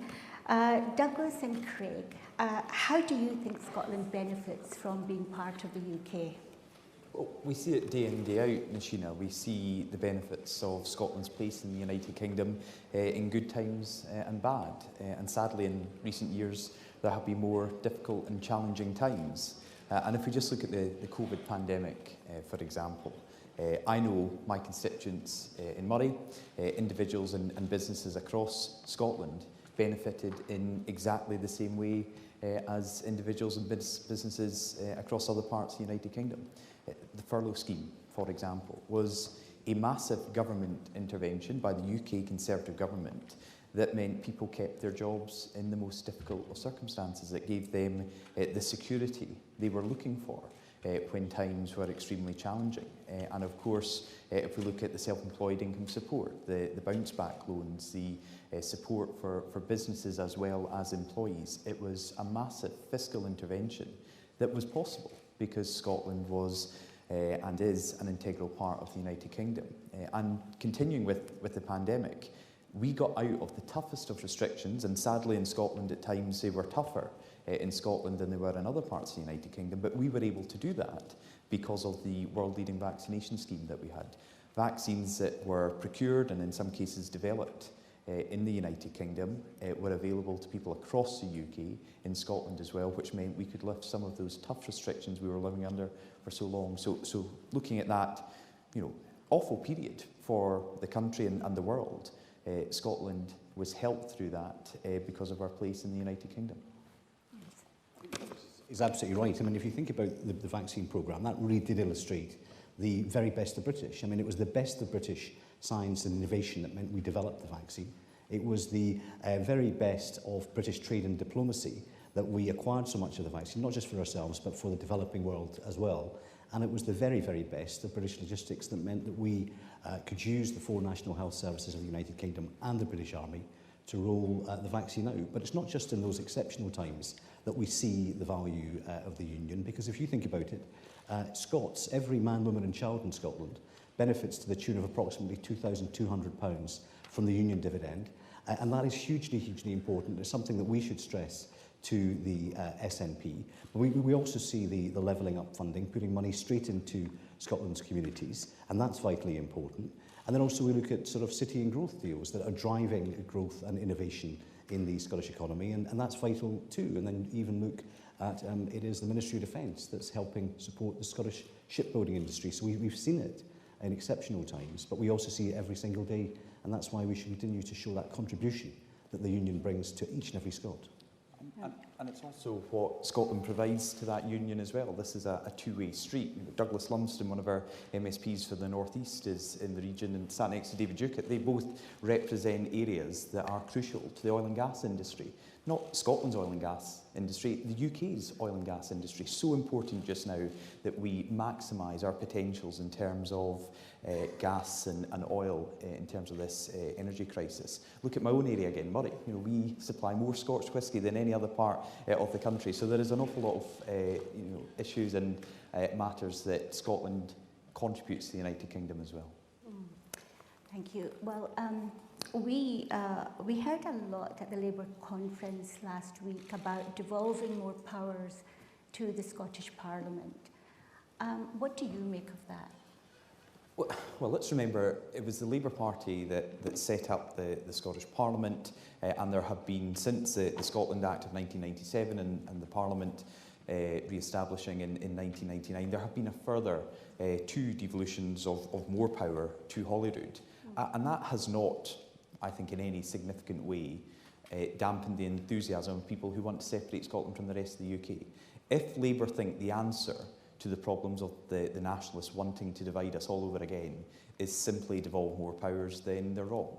They've got that completely wrong. And what we've heard from Gordon Brown is the former Labour Prime Minister, who's been tasked by Keir Starmer to come up with Labour's response to the calls of nationalists for more division and to separate Scotland, is to just devolve some extra powers. I think that is the wrong approach. What I would like to see is actually a Scottish Parliament that uses the immense powers it has right now to deliver for people across Scotland. It is one of the most powerful devolved administrations anywhere in the world. As a result of spending decisions and budget calls of this UK Conservative government, it has the largest ever block grant since 1999. Yet we, as representatives, and I see there's some Glasgow councillors in the audience as well, Thomas Kerr, our group leader there, and others, we are seeing the impact of inactivity by the SNP Scottish Government, despite the powers that they have, despite the budgets that they have, because their priorities are wrong, the people of Scotland suffer. So instead of giving more powers to Holyrood and the Scottish Parliament, I would just like to see a government in Holyrood and the Scottish Parliament actually using the powers that they have to their best and the maximum. Indeed. Craig, do you want to add to that? Rashina, I was a journalist at Westminster and then Holyrood when the Scottish Parliament was set up, and I passionately believe in the Scottish Parliament and I passionately believe in devolution. But Labour, at the point when they set up the Parliament, thought that it would kill nationalism stone dead. Unfortunately, Labour then effectively left the pitch in Scottish politics, and the SNP has prospered. So I think, as Douglas says, at this point in time, to give the SNP more powers when they're not using the powers they have to full effect and good effect would be a significant mistake. And I think that's why we, as Scottish Conservatives, are those that are speaking up for the silent majority in Scotland, not the Labour Party, not the Liberal Democrats, it's us. And I think if you look at the result that Douglas got in the May 2021 Scottish parliamentary election, I mean, we got 900,000 votes, more than ever before in the history of devolution. We maintained a record 31 seats, and that's vitally important because it shows that we as Scottish Conservatives are standing up to the SNP, whilst Labour are cozying up to the SNP, just as they did in Dumfries and Galloway. Remember, Anna Sarwar said no pacts with the Labour Party and with the SNP, and now we see in Dumfries and Galloway that the SNP and Labour are in administration. So I don't think we can trust the Labour Party on the question of the future of the Union. And you know, I wholeheartedly agree with that. You know, for me and the Scottish Conservatives, there's a line in the sand. You know, we absolutely want to ensure that Holyrood works to its maximum, delivers for people and communities across Scotland with the potential it has as one of the most powerful devolved administrations anywhere in the world. But Labour's plans to add more and more powers is simply the wrong approach to take. And the Scottish Conservatives are saying, let's use these powers. Let's use the powers we have right now. Line in the sand, no further powers need to be devolved. We just need to get the government working properly and getting the right priorities. Be that in Craig's area in the south of Scotland, my area in the Highlands and Islands, right across the country. What we also see far too much of from this SNP Scottish Government is a real bias to the Central Belt. They used to say they were the party of rural Scotland. They certainly aren't anymore. We see a lot of promises that they made over the years. For example, the dualling of the A9 and the A96. I know you're a regular traveller on the A9 up north as well, Nashina. You know, all of these projects that were promised that are now very much under threat because Nicola Sturgeon invited the Scottish Greens into her government. So not just the infrastructure projects that might not happen as a result of that, but of course the Greens don't even believe in economic growth. So when we are seeking to grow our economy in Scotland, get productivity up, to encourage businesses to do more in Scotland, actually you have ministers sat around the cabinet table within the Scottish Government who are totally against that. So let's get the focus back on delivering for Scotland, and we can do that with the powers the Scottish Parliament has right now. Okay. Well, obviously the elephant in the room is Sturgeon's plans to hold a second independence referendum next October. We are expecting the hearings on competency at the Supreme Court later this month. How do the Scottish Conservatives plan on stopping Nicola Sturgeon in her tracks? Well, let's be clear. Nicola Sturgeon wants to hold a referendum to separate Scotland from the rest of the United Kingdom in 12 months' time. She wants to hold that referendum in a year. At a time when we are going through a global cost of living crisis, where people and family, individuals and businesses are worried about the future, and Nicola Sturgeon's priority, the priority of her ministers and of her government, is to put Scotland through another divisive independence referendum in just the next 12 months. It's completely the wrong priority at the worst possible time. But let's also look at why she's gone to the Supreme Court.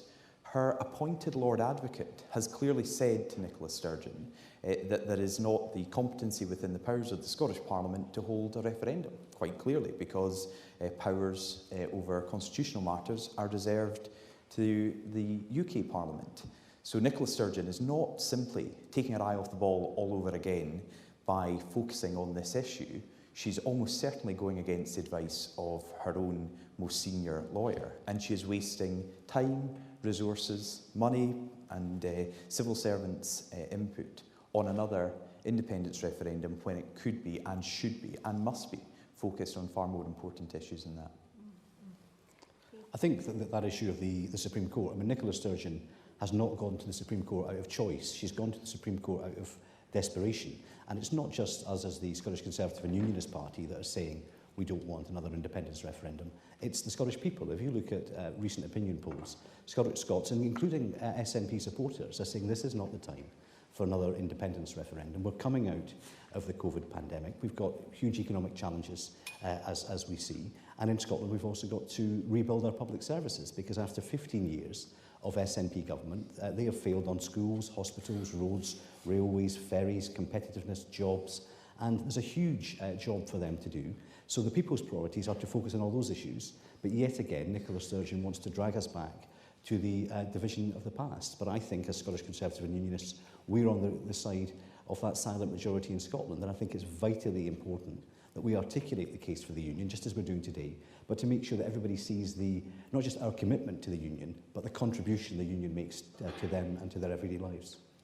And we've just got to look at these failures, because our role in Holyrood as the main opposition party is to scrutinise what the government are doing. And actually, they are failing on so many areas. Craig mentioned health. Look at A&E waiting times. They are at a record high in Scotland, the worst on record. People are waiting in A&E longer than ever before. often in terrible conditions. At First Minister's questions a couple of weeks ago, I raised the case of someone who had waited 84 hours.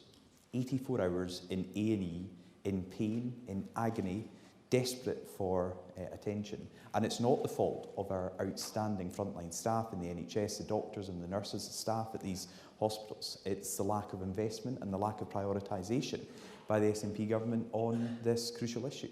They, about a year ago, came up with an NHS recovery plan, which isn't worth the paper it's written on. It's not delivering for people, because time after time we think it's got as bad as it can, and they break their own record by people waiting even longer in A&E. Another issue very close to my heart is the record drug deaths in Scotland. We have not just the highest drug deaths anywhere in the United Kingdom, but Scotland has the highest drug deaths anywhere in Europe, and that is a national shame. Nicola Sturgeon said she'd taken her eye off the ball with the issue. So she then said she would make it her defining issue to sort this out. And since she made that speech, since she made that commitment to say addressing the record drug deaths in Scotland would be her defining issue of her government, we've had the worst number of deaths in Scotland and the second worst. The highest and the second highest number of drug deaths in Scotland since Nicola Sturgeon told people she would treat that as her top priority. Moving away, sorry, just I don't want to take up too much time speaking about the SNP's failures, but I think it is right that we do articulate that. You know, another issue that really affects my constituents in Holyrood, representing the Highlands and Islands, is the ferries. So Nicola Sturgeon, to a great fanfare, as she always does, has hailed as one of her greatest projects the delivery of 2 ferries for the island communities in Scotland. Originally budgeted at £97 million. They are now years over late, and the budget has gone through the roof. Indeed, at First Minister's question time this week, I asked her to confirm that the increase in cost might be another £80 million. So not only are taxpayers losing out by their inability to deliver these ferries on time and on budget, we now have the potential of the Scottish Government being taken to court because it looks like the entire process to award the contract was rigged. It took the BBC to get investigative journalists to trawl through the paperwork, find new paperwork that's never been available to Craig's committee that's looking at this, previous committees or the Auditor General, to find out just how appalling the whole procurement process has been. And all the while, islanders are suffering. People in the island communities have been abandoned by Nicola Sturgeon and her government. They continue to wait, yet they don't see any responsibility from anyone in government accepting that they have let these communities down. And they will continue to let these communities down if they don't get these ferries built and launched very, very soon. But it looks like we're going to see more slippage, more delays and more costs. And I think, you know, the ferries is a major scandal in the Scottish politics at the moment, but they're not just wasting money on ferries, they're wasting £20 million preparing for another independence referendum. They're wasting tens of thousands of pounds in taking this case to the Supreme Court, probably pretty safe in the knowledge that the Scottish Parliament doesn't have those powers. But why are they doing that? They're doing that because they don't want the focus on their domestic record, because it's quite clear, as Douglas said, they are failing right across the board. And we as a team at Holyrood hold the SNP government to account. I mean, Douglas asks tough questions of the First Minister every single week. He never gets an answer, but he asks the tough questions. And that's our role, is to make sure that we hold the SNP government to account on all of these issues. But they don't want to focus on that because they're no longer a political party or a party of government. They're effectively a constant campaign group on one issue, which is independence at all costs. And it's our job to make sure that we draw attention to the strength of our arguments. I think Nicola Sturgeon has, I think she said that if she fails in her bid with the Supreme Court, that she'll use the next general election as a de facto referendum. But I guess I was going to ask what would be your response, how would you conduct your campaign, but I think there's Well, first of all, it's not for politicians to say what a general election should be about. It's for the public to say what a general election should be about, and the public decide it's on the issues that really matter to them. And as Craig said, opinion poll after opinion poll tells us that people don't see another independence referendum to divide Scotland all over again, to attempt to separate Scotland from the rest of the UK. It is not a priority for people right now. But the Scottish Conservative response will be, as the strongest pro-UK party, telling people that we are committed to Scotland remaining an integral and important, a vital part of our union. The other apparent pro-UK parties can't say that with the same authority. Only the Scottish Conservatives can. But let's make the general election, when it comes, about ideas for the future of the country across all issues, not playing Nicola Sturgeon's game, which is trying to make it all about independence, because that suits her, because it takes the focus off of her own record, which is dismal after 15 years, and Scotland deserves so much better. Thank you. I can see the clock ticking down, so we've run out of time. I think we've heard from this session that the ties between Scotland and the rest of the UK remain strong, and that only the Scottish Conservatives are up to the task of taking on the SNP. Thank you to both Douglas and Craig for that discussion, and to all of you for staying to listen. Thank you very much.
Good afternoon, conference, and welcome to the panel on Wales.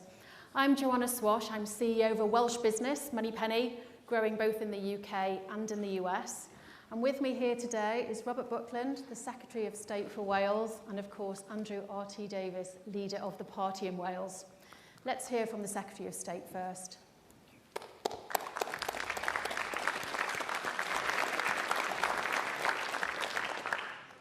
Well, thank you, conference. Diolch yn fawr iawn I chi gyd. And I'd like to begin by paying tribute to Her late Majesty Queen Elizabeth. Her devotion, her dedication, and her determination to serve her people is an example that should inspire each and every one of us. She was proud to be Queen of our United Kingdom. Every day on her finger, she wore a wedding ring that was forged from Welsh gold. A physical reminder of the special place that Wales held in her heart. And for as long as her memory endures, she too will have a special place in the hearts of the people of Wales. Conference, our political opponents like to talk a lot about their values.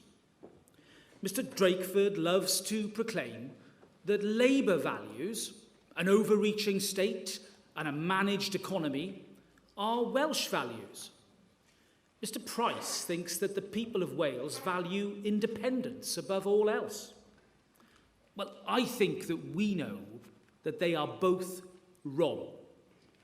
We know that Conservative values resonate with people across Wales and across our entire United Kingdom. Let me tell you about what sets us apart. We Conservatives understand that Wales isn't the isolated, inward-looking land that the separatists seem to want. It's the beating heart of our proud union. And we know that the people of Wales share the values that define our United Kingdom. They are aspirational, enterprising, and working hard to build a brighter future for their children. And I can tell you that being a proud unionist doesn't make anyone less Welsh. And being proudly Welsh doesn't make anyone less of a unionist. The two go hand in hand. We are all part of one United Kingdom with shared values, and we are stronger together.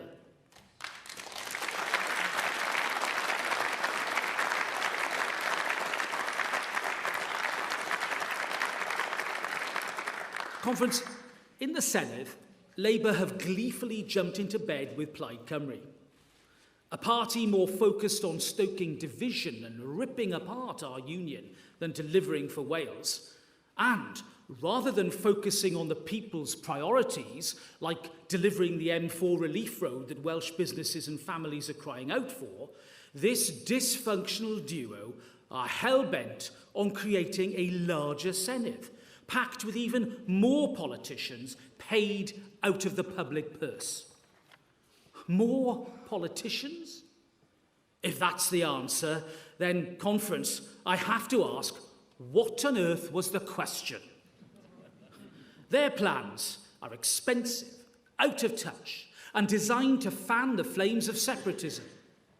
But, Conference, unlike Labour and Plaid, we, the Conservative and Unionist Party, don't believe in the politics of place.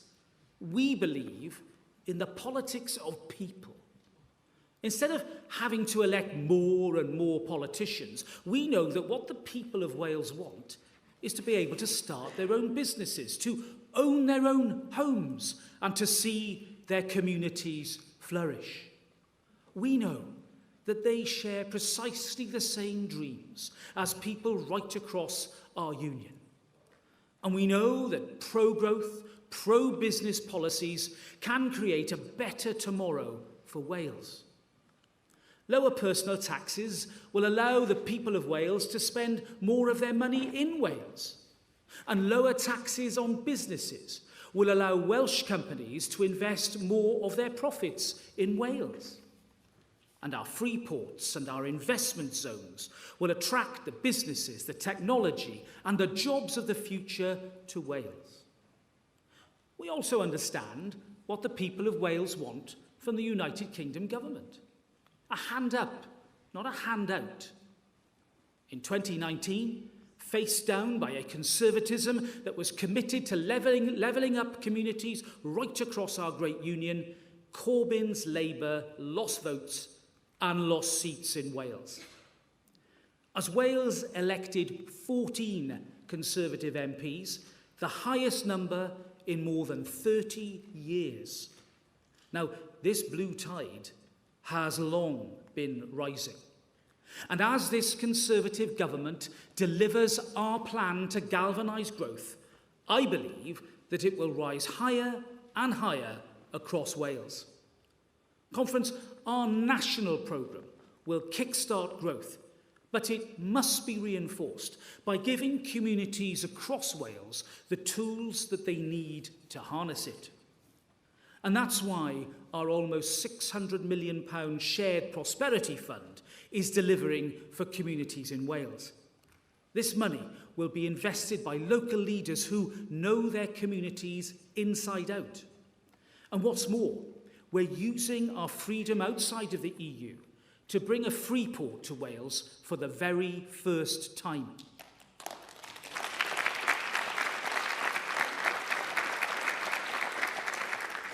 Backed by millions of pounds of United Kingdom government funding, a free port will bring renewed growth to Welsh communities. And it's why we're helping families and firms directly with the energy price guarantee, so that no one will go cold this winter. This is what taking back control can deliver for Wales. It means that we can show the world the fantastic goods and services that only Wales has to offer, from the most advanced aircraft wings to the most delicious lamb.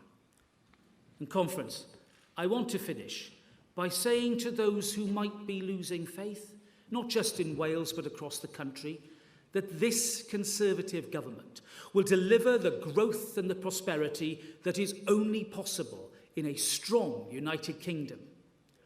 Because we're not just neighbours, we are family with ties that bind, and we are one nation.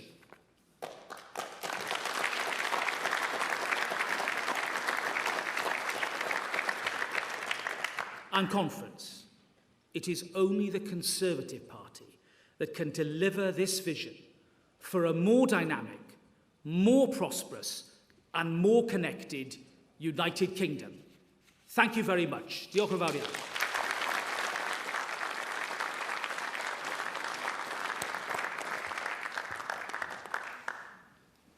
So thank you very much for that. Let's talk about how business and government can work together for the benefit of all our communities. So how do you think that, whether it's devolved nations, UK government and the business community can work together so that we can almost create this better Wales for everybody? Well, it's creating that relationship that stands the test of time. And what we've seen time and time again emanating from Cardiff Bay is the constant battle to say Westminster bad, Cardiff good. That's no good to man or beast, that isn't. What we need is cooperation with both governments working for the benefit of the people of Wales. Wales is as entrepreneurial as any part of the United Kingdom. But what we do see time and time again is instead of putting businesses and business opportunities first, people want to get into the trenches and have those political battles. And the one big political battle that we're having in Cardiff Bay at the moment is the tourism tax, where the Welsh Government think it's sensible to tax one of our most successful industries, the tourist industry, and make it even less competitive to other parts of the United Kingdom. 1 in 7 jobs in Wales depends on the tourism industry. We know what a great success story it's been, but what do Labour and the Applied Cymru colleagues want to do? Slap a tax on it. It's about working together, isn't it, Robert? Well, it is, and I want to pay tribute to Andrew and our brilliant members of the Senedd and the Conservative group. It was a delight to be down with you last week. We worked together as a united team. Why? Because we are focused upon outcomes for the people of Wales. Now, Joanna, you run a fantastically successful business in North Wales. I know that you are very outcomes driven.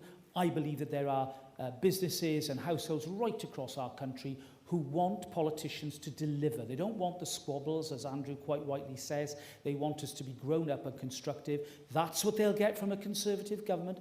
That's what they'll get from Conservative leadership in the Senedd. It's time for the Labour Party, who, let's face it, have had long enough in terms of government control in Cardiff, to step up to the plate. It's almost transcending the parties, isn't it, and actually taking it back to the grassroots and working together.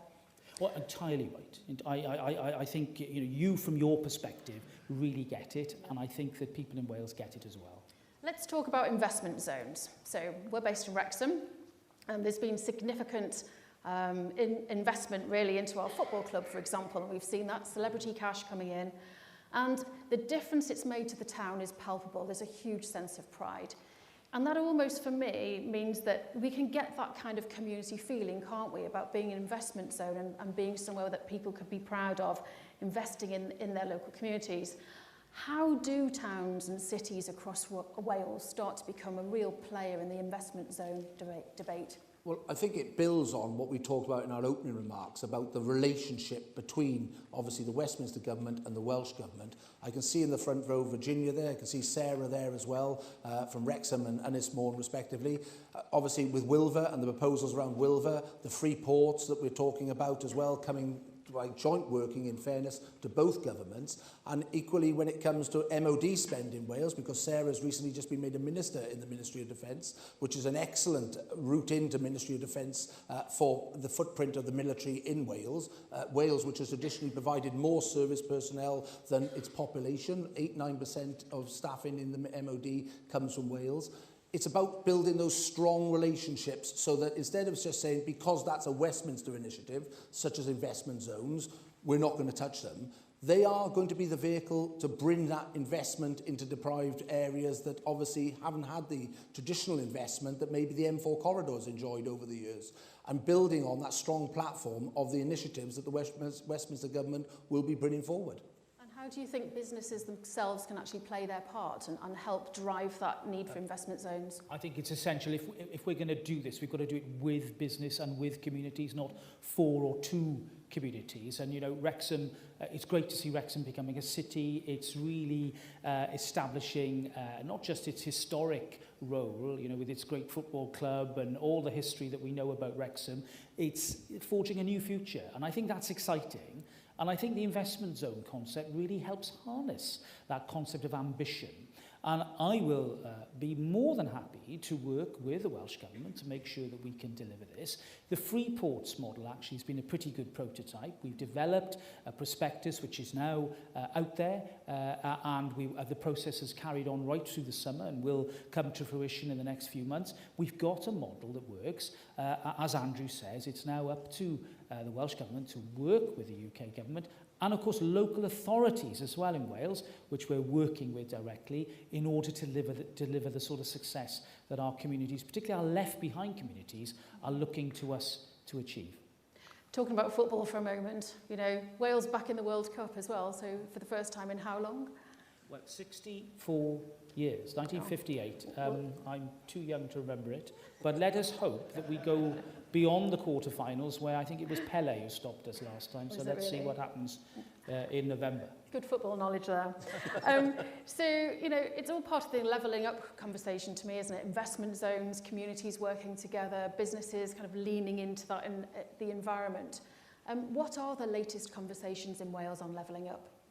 Well, talking about levelling up and taking it into the field of health, if I may, on this point of the conversation, you know, if people have an ailment that they can't get treated, that is an obstacle to them reaching their full potential, and it stops them being economically active. If you take North Wales, from where you're from, Joanna, 168 people are waiting for an operation. That's nearly 25% of the population of North Wales are on a waiting list. 1 in 4 people are waiting longer than 12 months for a waiting list procedure anywhere in Wales. These are huge numbers, and ultimately, unless the Welsh Government gets on top of these waiting lists and actually has a recruitment and retention plan for the NHS, as we've seen this week, we can talk all we want about economic opportunity, but there are many people's lives which are permanently now blighted by making little or no progress on those NHS waiting lists that are the worst of any part of the United Kingdom. And that's where the torch of scrutiny and tension needs to be put onto the Welsh Government, because they have complete responsibility, from executive responsibility to financial and legislative powers, to deal with the NHS in Wales. And the only thing they're dealing is a pretty rum deal to the people of Wales. Andrew is absolutely right to link well-being and health with levelling up. Levelling up is about people. Buildings and infrastructure are very important, but it's the people that we want to encourage and develop. And yet people will not fulfil their potential if they're not getting the health services that they clearly deserve. And he's right, and his team are right to highlight Labour's failure in that respect. The conversations on levelling up go on. The Shared Prosperity Fund, which I mentioned in my speech, £600 million coming into Welsh communities. We're working already with local government and other agencies to help deliver that. And we as a UK government are absolutely committed to all parts of our United Kingdom, because, as I said, Wales is more than a nation, it's a family, and there are wider links right across the borders that are so important to many of us who live and work and share our lives with our friends right across our union. And I think, you know, the levelling up mission is all about celebrating those ties that bind and making sure that our great United Kingdom moves forward as one. And so many of our communities are actually just across the border, aren't they? You know, it doesn't really matter whether you're in Wales or England. Sometimes we just need to make life work. Well, people are people, and you know, the great quality of being Welsh is that we've always been outward looking. I don't know what you think, Andrew. It is. I mean, at the end of the day, you travel any part of Wales, and the way people commute on a daily basis for work, for leisure, for pleasure. Let's not forget, Wales, I would suggest, is the most entrepreneurial part of the United Kingdom. We have as much ambition as any part of the United Kingdom.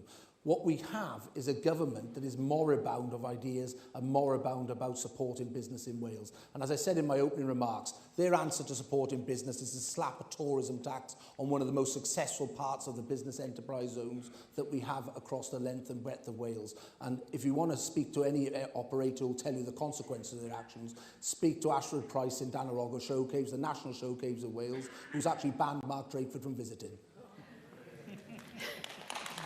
Soundbite in the last 30 seconds. If you had a blank sheet of paper, what would you do differently in Wales? Well, say we're open for business and ultimately be business friendly, build that skill base that we need for young people coming through, make sure the rules and regulations are business friendly. Because one thing as we go further into the 21st century, if we want world-class services, we need world-class businesses.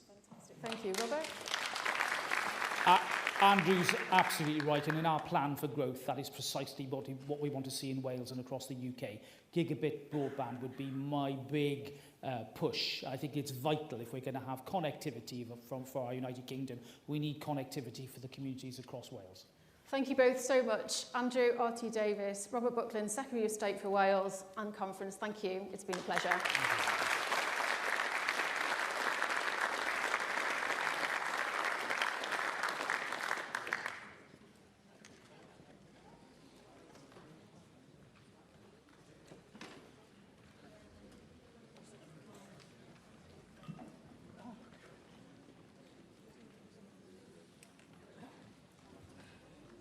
Ladies and gentlemen, please welcome the Secretary of State for Defence, Ben Wallace.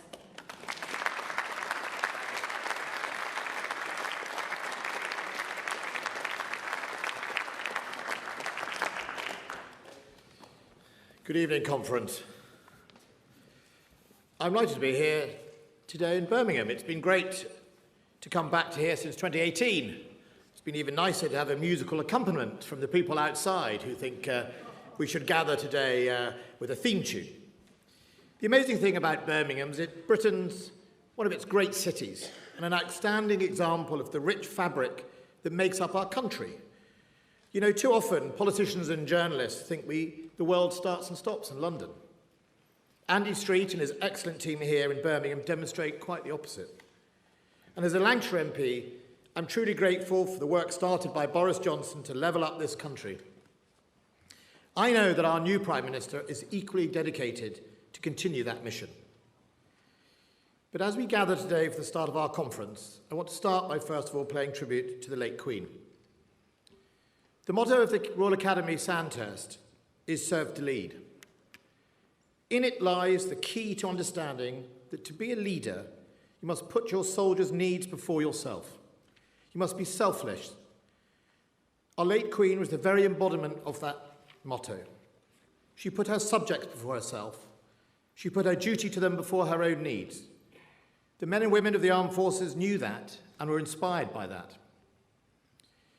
To know that they had a commander-in-chief who was truly focused on their well-being and their interests while expecting the highest of standards from them was genuinely inspirational to all those who served. We will all miss her greatly. In these anxious and global unstable times, fanned by the polarising flames of social media, we all need some constant reassurance in our lives. Her Majesty Queen Elizabeth II was that constant. Another constant is the men and women of our armed forces. They have been with us through all our troubles, most recently through COVID, through the evacuation from Afghanistan, through the invasion of Ukraine, and again, just a few weeks ago, on parade to say goodbye to the Commander-in-Chief. They always display the finest qualities and dedication to duty. Day in, day out, they defend us and our allies. When I took the reins at the Ministry of Defence in 2019, I undertook to reform defence to ensure that our forces had what they needed to do the task given to them by government. But I also grew on my own experience to once and for all put a stop to the hollowing out of our forces. For decades, Prime Ministers had wanted more, but Chancellors had wanted less.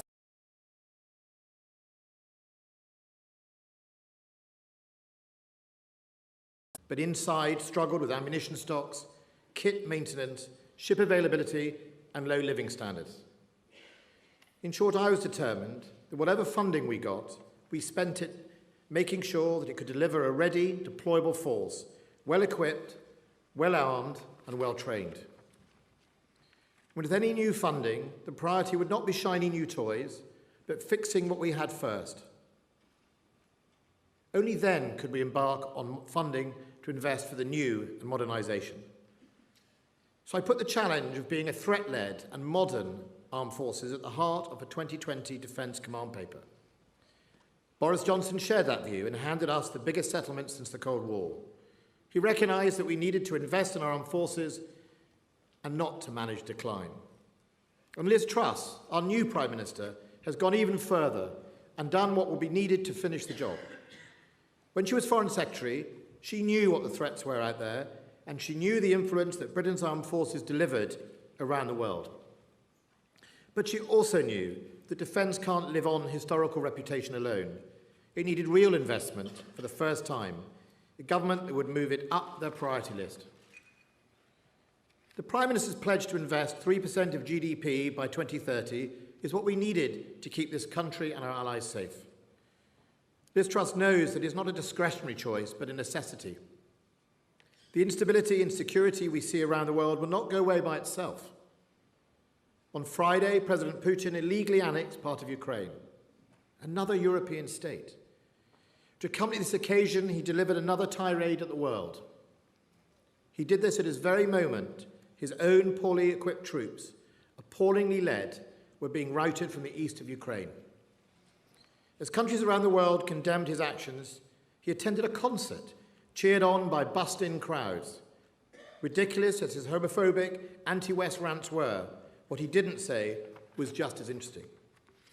He never addressed the tens of thousands of Russian widows and mothers whose young men were sent to their deaths by incompetent generals and because of his illegal invasion. Or more than the 50,000 injured personnel he is frightened to visit. He didn't address the charges of war crimes his forces have been involved in. Because for President Putin, there is no going back. His intentions are clear. He will not stop in Ukraine. He will push west. His own essays say as much. He genuinely believes in some czarist imperialist destiny to unite the supposedly ancient people of Rus.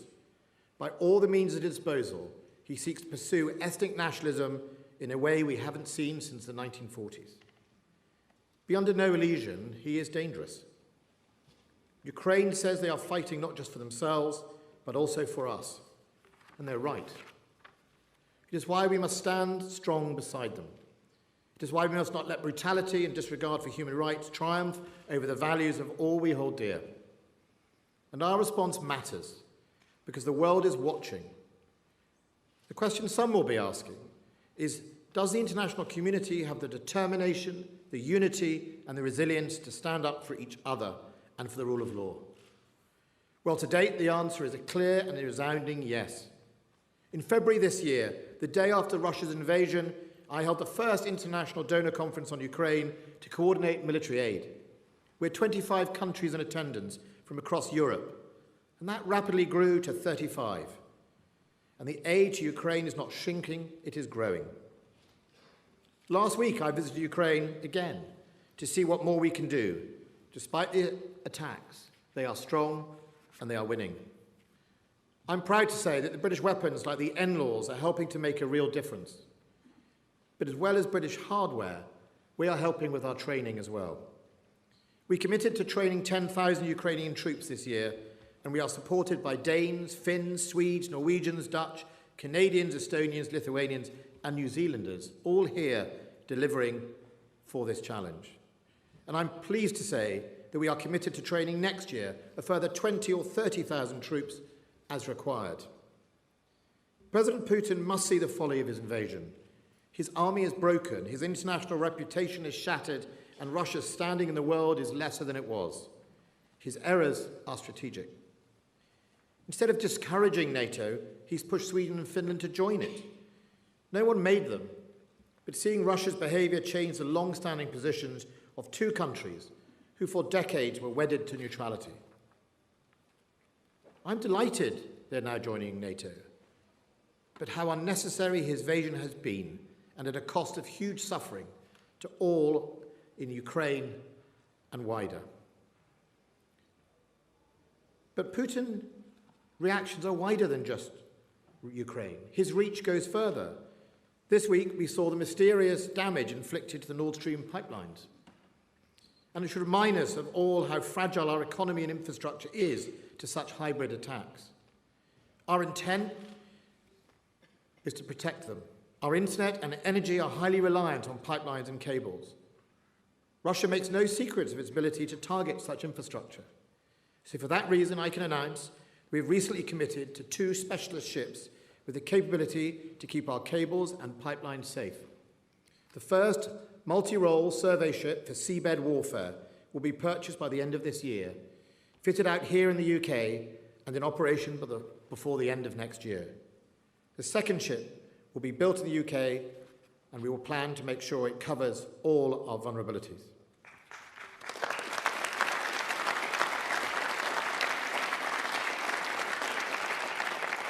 We have no time to lose. The Prime Minister is determined to invest in defence, stand up to Russia, stand by Ukraine, and prepare us to face the threats for tomorrow. The reality is we can't afford not to invest 3% of GDP in defence, and our Prime Minister understands that. To do so would imperil our security and risk having armed forces out of step with their peers and, more worryingly, out of step with our enemies. Conference, I know times are tough, up and down Britain. People are struggling with the effects of global inflation and rising interest rates. Sadly, we're not alone in this. Across Europe and the G7, the cost of living is going up and up. And service personnel are no different. That's why this year I've rolled out free wraparound childcare for all in the forces. It is why I've frozen the daily food charge for our personnel and capped rent increases at 1% for service families. If we don't look after the people in our armed forces, the most important equipment of all, then what is the point of having our armed forces?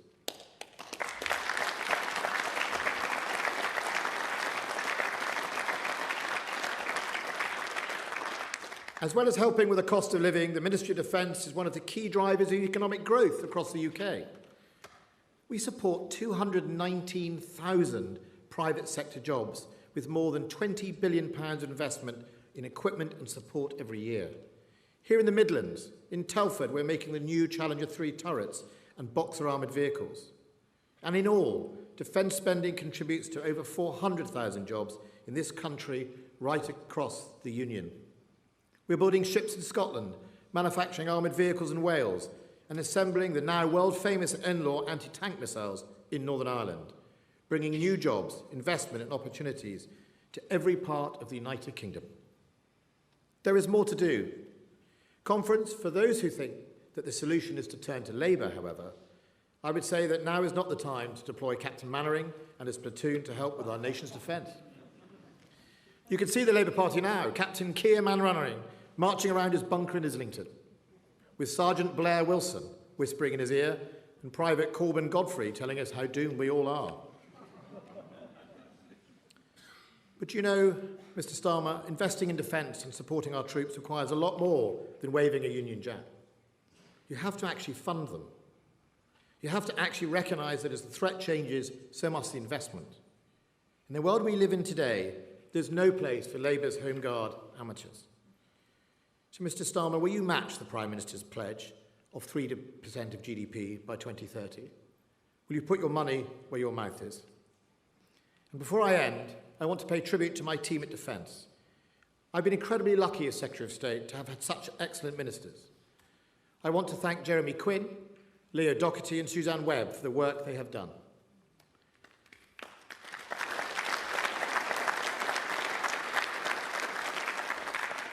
And I'm sorry to see Johnny Mercer leave the government. But I also want to welcome Sarah Atherton and Alex Shelbrooke to their posts. They will do an outstanding job. Our PPS, Ian Levy, Mark Eastwood are also key and are valued contributors to the team, for that is what it is, a team in defence. So, Conference, whatever the world may throw at us in the next few years, and no one says it's going to be easy, you can be sure that this team, alongside the UK's armed forces, will be working day and night across the globe to defend us and keep our allies safe. Thank you very much.